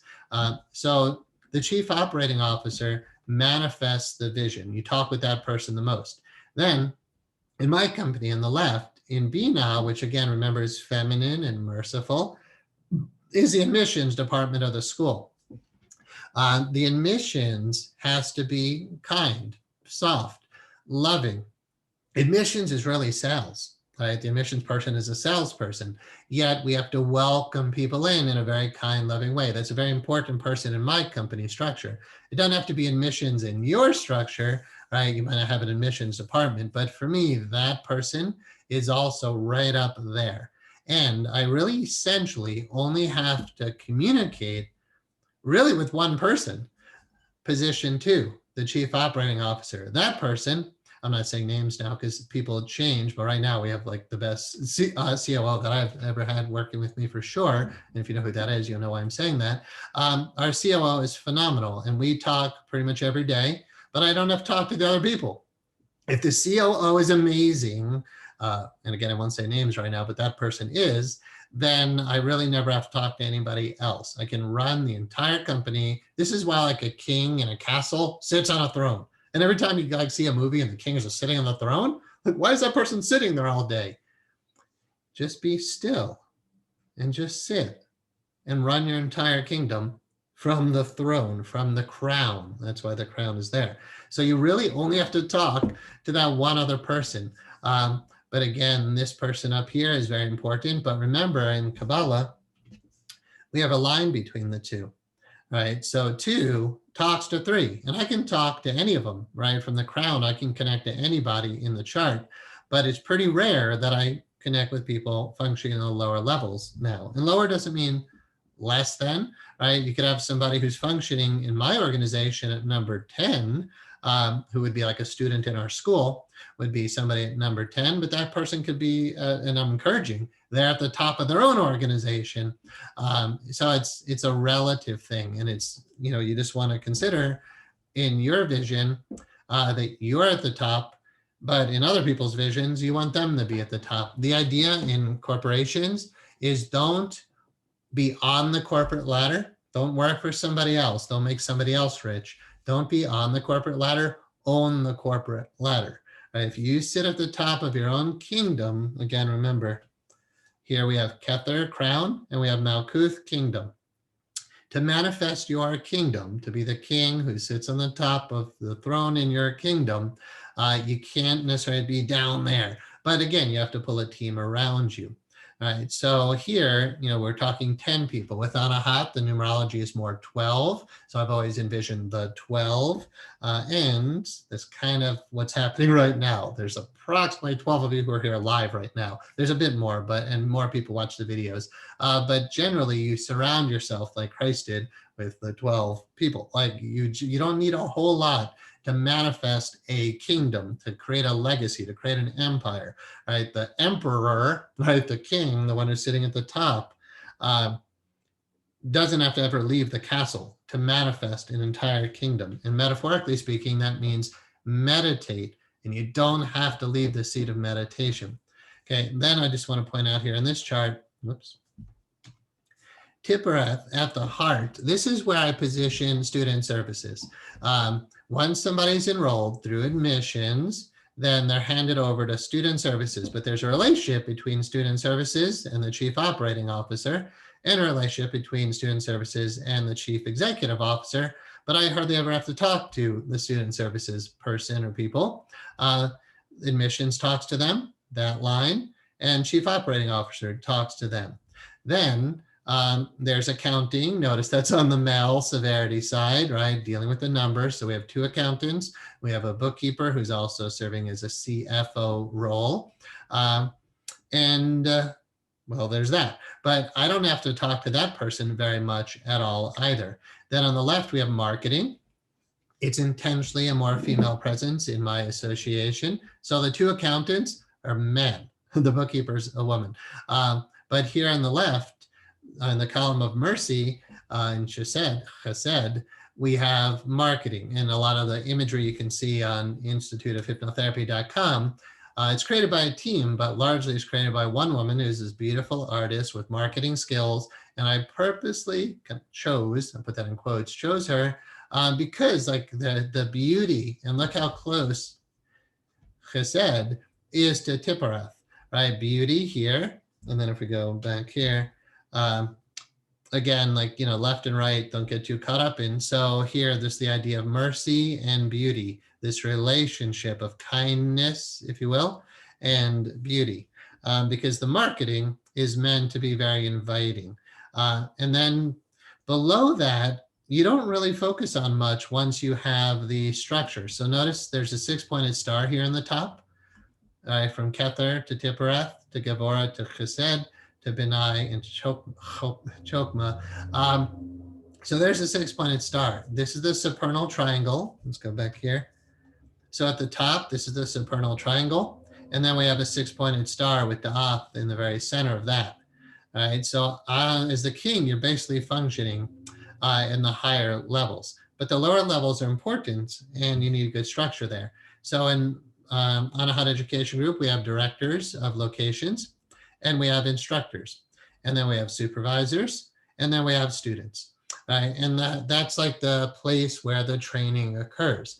So I'm offering this not to talk about my company, but to let you know, whether you knew it or not, if you've been through our hypnotherapy school, this is how everything is structured. And in the Institute's logo and in the IAIH logo, the association logo, there's a 6-pointed star in the center of all of those. And there's flower imagery, right? There's the petals of all of that is in there. So this is my chance in like our bonus class to offer a teaching that if you take the time to structure your mind and your inner reality like this, as the ancient Jews, as Kabbalists, Jewish mystics understand, you can create, and Jews are really good with money, is the cliche, and it's a cliche because it's kind of true. Right? There's just a way, like a mind, like a Jewish soul or whatever. Not only Jews, of course, but the reason, like, somebody who's Jewish could be really good with money is because I believe, for me, if I speak personally, there's a certain structure, like the Jewish soul idea, the tree of life is kind of easy for me to grasp. And these principles and the idea of staying here and manifesting down through this whole grid, but doing it through pure divine energy, right? So in this image, I seldom talk to the students. I don't even know a lot of the students anymore in the hypnotherapy school. We have supervisors coming on board. I don't even know who those people are. And we have instructors and directors, and they all work with the people who are functioning at higher upper level management, and there's a lower level management. But again, the CEO doesn't have to, and really shouldn't, be interacting with something in the lower levels. My favorite students are the ones I don't know their names. I never met them. They graduate, they start seeing clients or doing whatever they do with the teachings. And then 5 years later, I get an email saying, "You've changed my whole life. Oh my God." I'm like, wow, I love you. And I don't even know you, but like I never met you in person, yet I'm honored that you're in this flow, you're in this. To me, the whole work, and I hope these last thoughts inspire something for you in your life and your mission.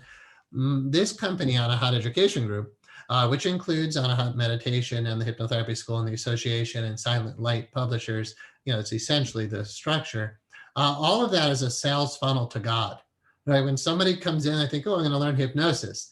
They don't realize that behind the scenes, I'm pacing and leading them into all of the deepest teachings. So in this association, for me, what somebody can get when they come through the whole funnel, the highest I could offer is an interpersonal hypnotherapist who's also an Anahat meditator, who's also using our life mastery course. If anybody embraces those three things, then what I see is just this beautiful career with deep, deep meditation teachings, with life mastery skills, including what we're looking at right here. I like to know how to structure your mind with Kabbalah. Life mastery, right? And not just only have one income stream. I run approximately, I want to be accurate, but it's at least 21. I always encourage 7 different income streams, but in my Anahat Education Group, not really mine, but Anahat Education Group has about 21 or so, 25 different sources of income. If you're on the corporate ladder and the corporation dies, goes out of business, you lose your job. Or if they fire you, you lose your job.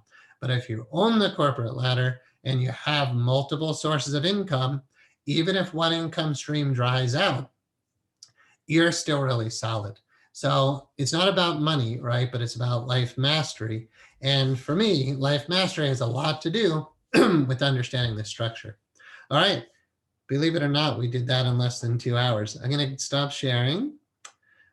And let's go to the chat pod, Q&A time, and then we'll wrap up the bonus class. So thank you, everybody.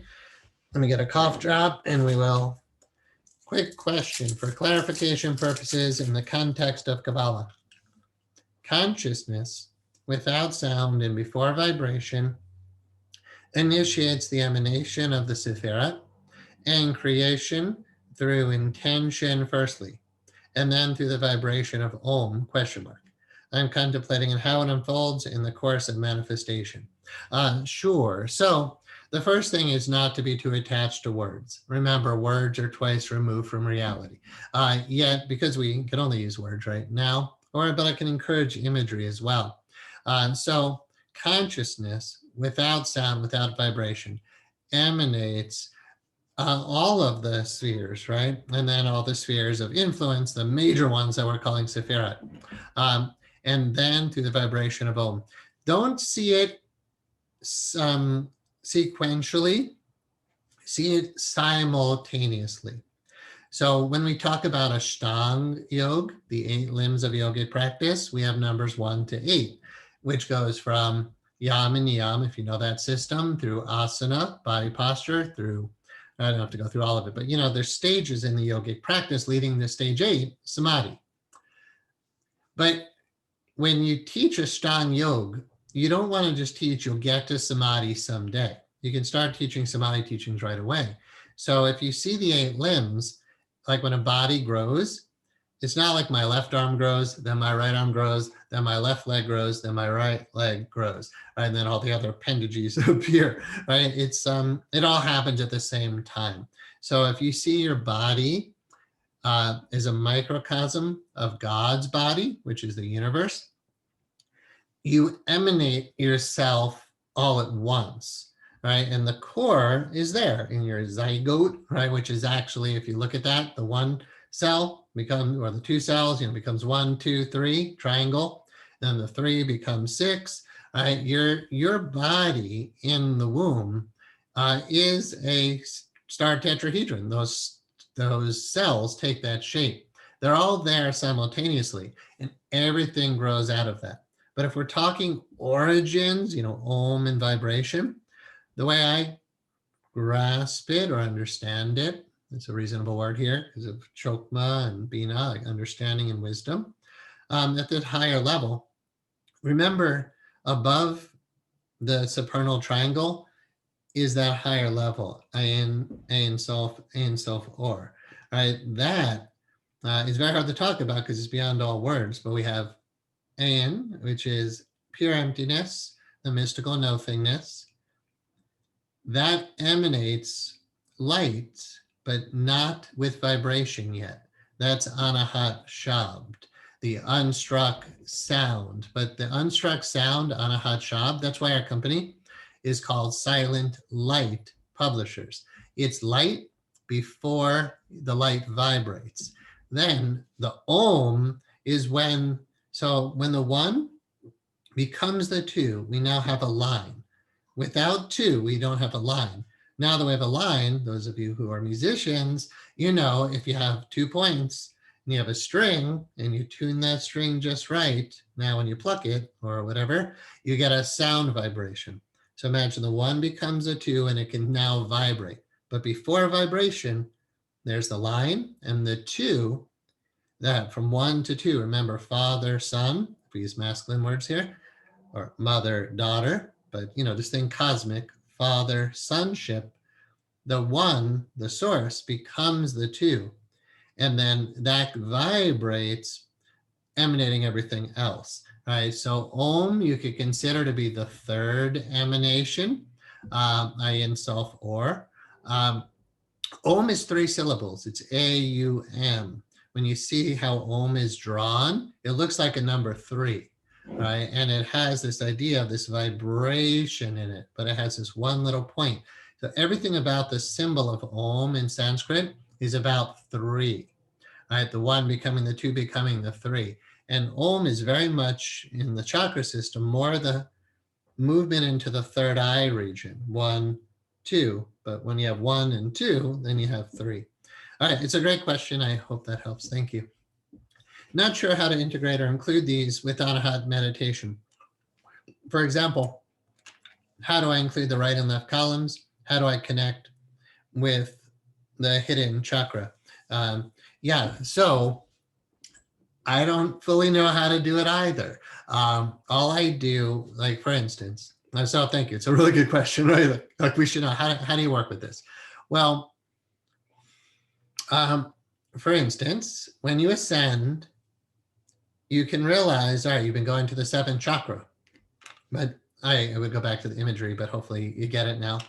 Instead of thinking 7th chakra, think, oh, this is Kether. This is what the Kabbalists call Kether, or however you pronounce that.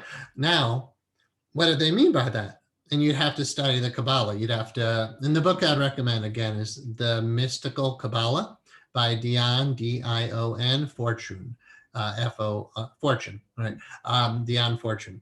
So that book will have a chapter for each one of these levels, including Ayin Sof, Ayin Sof Or, right? So the 3 levels beyond even the tree of life. And then when you meditate on, let's say, Kether, in Anahat, because you're putting the attention here, don't think of it as contemplating the 7th chakra, because then you'd have to study the yogic system to understand the chakras better. If you just turn on the Kabbalah vibe, then you're like, oh, this is Kether. This is the first swirlings. And you get so much more insight because the Jewish mystics also meditated on this the same way, or essentially the same way that the yogis did. But the yogis have different language, right? They're using Sanskrit and Jewish mystics are using Hebrew. So you have different letters, but they still say both languages, Devanagari, which is the Indian system, and Hebrew, the Jewish system. They still say the letters are sacred sound vibrations, that they are divine letters. So when you think of Om, right, A-U-M, but you look at how you spell Om in Devanagari script, you can contemplate that. But you could also just turn on your Jewish mindset and look at it from, all right, this is Kether, what's happening there? And you get a lot more insight. So that's one way to look at it. The other is not, and this is why I introduced it, not necessarily just to focus on Anahat. So when I close my eyes, there's a Sephirah here and a Sephirah here. This is not in Anahat. That's why I'm teaching this.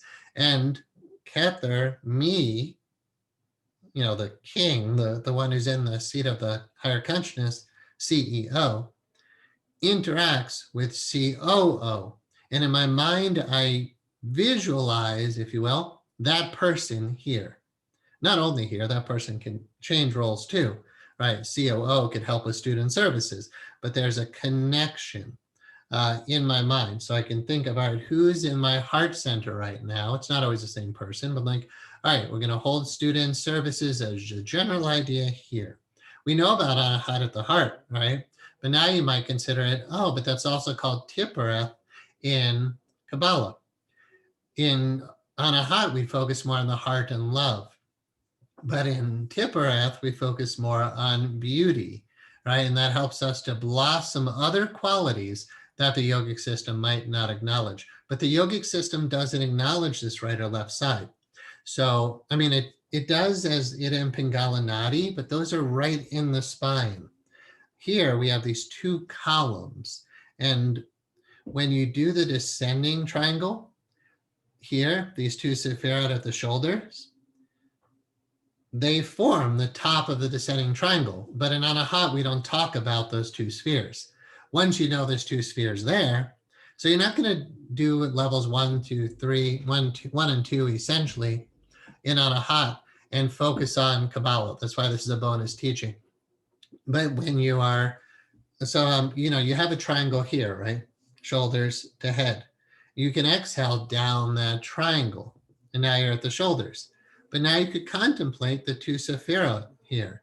And again, you study that for years, but also in the organizational chart idea, all right, I've got my CEO, COO admissions, but now I've got the financial accounting on the right side, masculine, and I've got the marketing over here, and I have a relationship with these people. But again, there's like 1,000 ways to work with this. So I wouldn't say there's a should or a have to. There's realizing there's this whole other system of thought, and it perfectly overlaps this system of thought. But again, it's like a bonus teaching. All right, so I really hope that helps. Let me just look at the question again for just a moment. So how do you incorporate this with Anahat? Yeah, so once again, just as you move through the patterns of the star, I'd encourage you to meditate. And if you read the Sacred Geometry Meditation, right, my book, there's a section on the Tree of Life and Gemetria and the Tetracties and Metatron's cube. It's all in there. It's just we didn't talk about it a lot during levels 1, 2, and 3. So if you study that section of the book, where I pulled a lot of the imagery from today, then it'll help to make more sense as well. There's also the teachings of the Great Pyramid of the Giza Plateau and the Ark of the Covenant, and how the golden ratio is embedded in both of those, in the pyramid and in the Ark of the Covenant, and Noah's Ark, by the way. Noah's Ark and the Ark of the Covenant are, the proportions are in the Bible, and they are the divine proportions. And there's in the King's Chamber of the Pyramid of Giza, there's a rose quartz box. It's not a sarcophagus, it's not big enough for a human being. The exact dimensions of that are golden ratio, and the Ark of the Covenant fits into that box perfectly.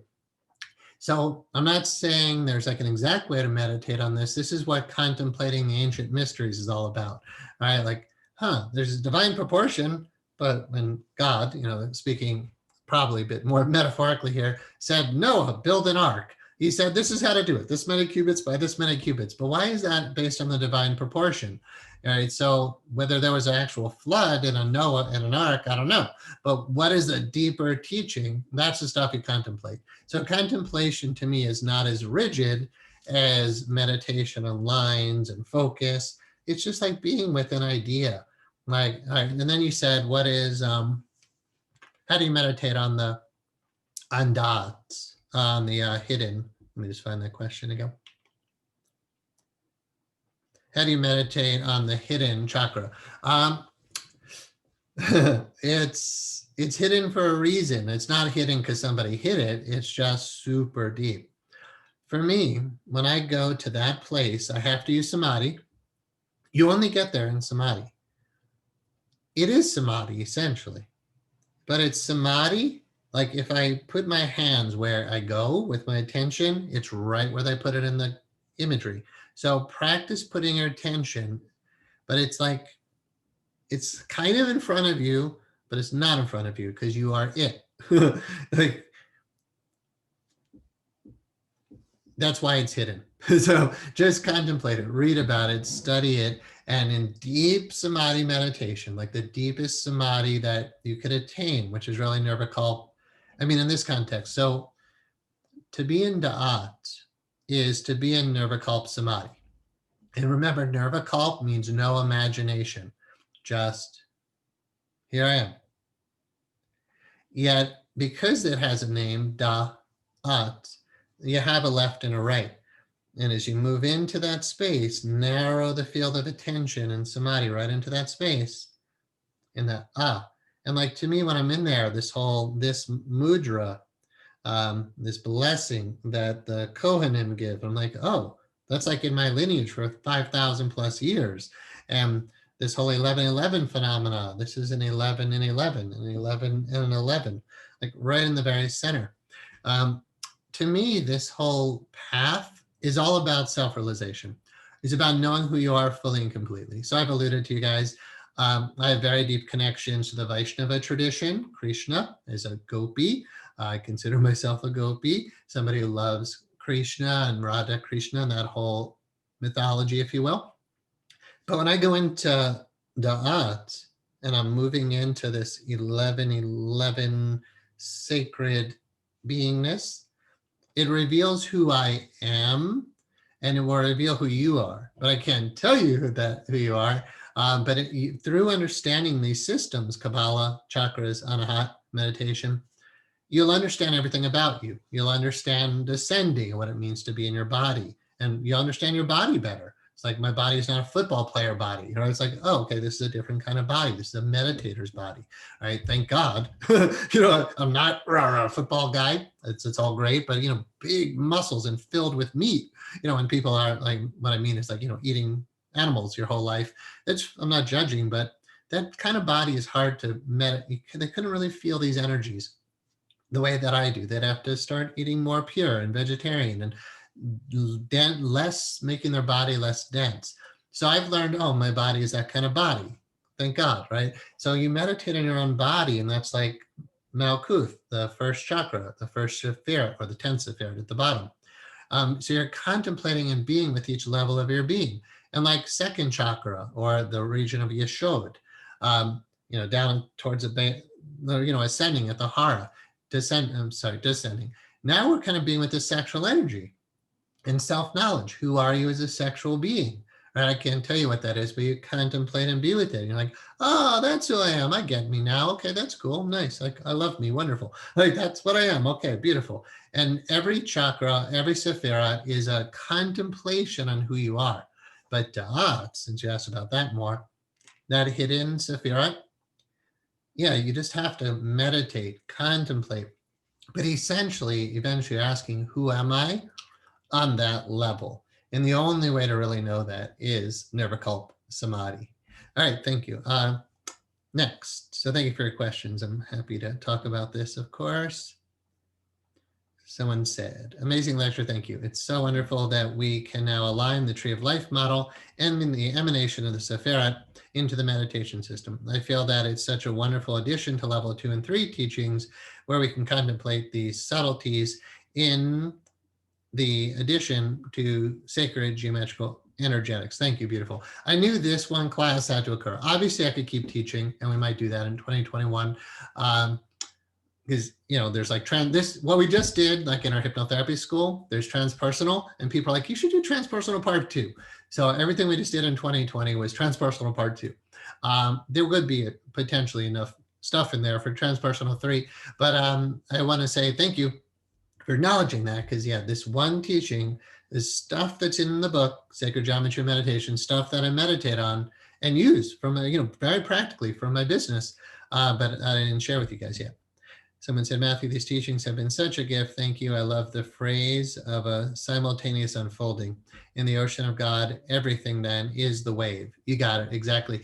There was a time in my early growth where, I was like in college and I was waking up to all this stuff, and I was working at Eckert Drugs for like a month. I never really had a real job, but but for a short period of time, I worked at an Eckert drugstore, like a CVS. They don't have Eckert anymore. And I remember just sitting there, it was like at night, there was like no customers, and I'm looking around, I'm like, it's all God. Everything's God. And not too long after that, I had a girlfriend, like my early 20s, not my first girlfriend, but there was a girlfriend at that time, and she was Catholic. She was really, brought up in like kind of hardcore Catholic. And she was talking about God as like somebody up there, and, after death, someday we'll go to Jesus and he'll introduce us to God. And I'm like, don't you see that God is everywhere as well? Like, I'm like, sure, after the body, you can go and be with God, but why can't you be with God now? And I'm like, don't you see God in the ocean? Don't you see God in the waves? Don't you see God in the sand and in the air? God is right here now. How could that which is omnipresent not be here now? The problem, I think, people in their minds, they think that God is inside of it, as if there's something and then God. And somebody asked me from our group about Advaita Vedanta or Advaita Vedanta. And do I subscribe to that? Advaita Vedanta is the non-dual philosophy of India from the philosopher Shankaracharya. And he basically just said, there's only God. And everything else is an illusion. But then you think, oh, there's God in illusion. No, there are no illusions. There's only illusions in your mind, right? Not the person asked the question, but, just humans, we have illusion, delusion, and error in our mind. And we see that now. It's so obvious in America, just how much illusion, delusion, error can run the show. But when truth runs the show, it's beautiful and harmonious. And and the wise leader never even has to be known.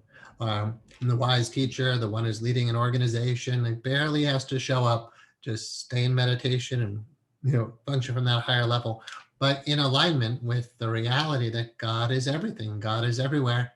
And because of that knowledge, my experience, you know everything you need to know whenever you need to know it. You're in touch with divine guidance all the time. You're never out of harmony with that. If you meditate every day, you'll always be able to come back to harmony with divine guidance. And you don't make mistakes, because my experience is sitting in the seat of the soul and letting my life unfold and letting that move everything that happens. Is like the Tao runs your life. God runs your life. So the deepest teaching, in closing, I guess, is surrender. Yeah, we do spiritual practice, we do spiritual discipline, we meditate, but really, just when you go to the deepest meditation, Samadhi, you just surrender. You become the ocean, which you already are. And then the ocean is just moving you. So I hope you can see the way I've worked to allow the Anahat system to unfold as we've been on this journey together. was saying like, I meditated on what to do today. Not, all right, this is what we're going to do. It was like, the energy is moving this way now. And towards the end here, I'm being even slower and even more intentional to not post videos right away, to meditate on how to do the monetizing the system and how to disseminate the system, right? But it's not like just my intellect that's figuring it all out. It's moving into each Sephirah, each chakra, and being with, all right, how is source perceiving this? How is my body? The body is part of the whole equation. I can't teach for 20 hours a day, right? So finding the harmony, which is a very Taoist, approach, but all of this is in there. So yeah, I'm beyond grateful to be able to offer these teachings. Okay, we'll definitely get the book and look at your book. All right, cool, thanks. Great information for my first joining. Oh, okay, welcome for the first joining. Let me say, if somebody just did this class, there's an entire meditation system that we unfolded starting in May 2020. And the best thing, if you haven't done that yet, is go to the onlinemonastery.com for anybody, not just the person who's here, so welcome. Yeah, there's a 2.5 hour introduction. If you're like, wow, I really connect with this, then you can go through the entire meditation system. But this bonus class wouldn't make anywhere near as much sense if you haven't been through the whole thing. It might resonate as true, and that's, I think, beautiful. But to really know it, our current students who've been through the whole system, when we talk about ascending, descending, there's, intuitively it makes sense, but there's a whole practice that makes it very real and really very practical.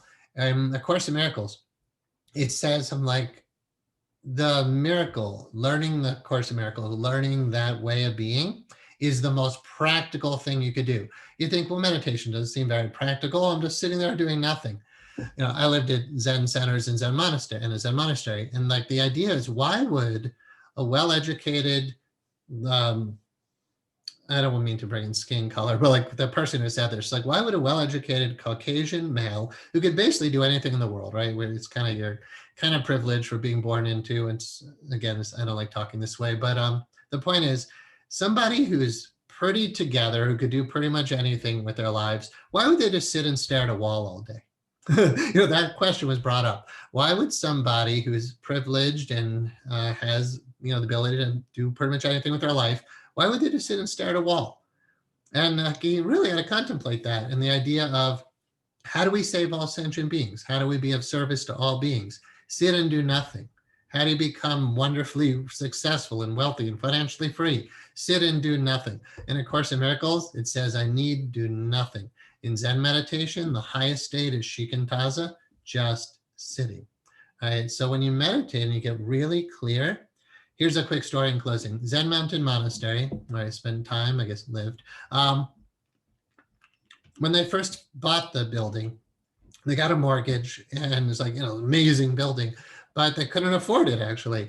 The monks were asking the abbot, like, what are we going to do? And he said, just meditate, just sit, just meditate. And then as they meditate and get over their fear and deal with the brutal Catskill winter cold, they didn't even have heat in the place. There was this meditating in the cold with like virtually no money, but knowing they got a mission, something to do, the abbot just said, meditate, just meditate. And when everybody got really quiet, the ideas started coming in. And somebody's like, oh, we're near Woodstock, New York. Let's go open a bakery there.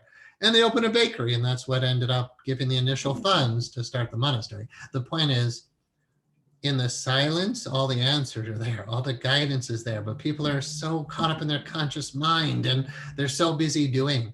A meditator knows, I don't have to be in my conscious mind. That's not the only, your conscious mind is only one data point. But spirit is a data point. Each Sephirah is a data point. Your felt sense in your body is a data point. Your heart, your emotions are data points. Everything, tarot, and all these things are, the I Ching, like all these things can be sources of divination, meaning ways to tap into divine guidance.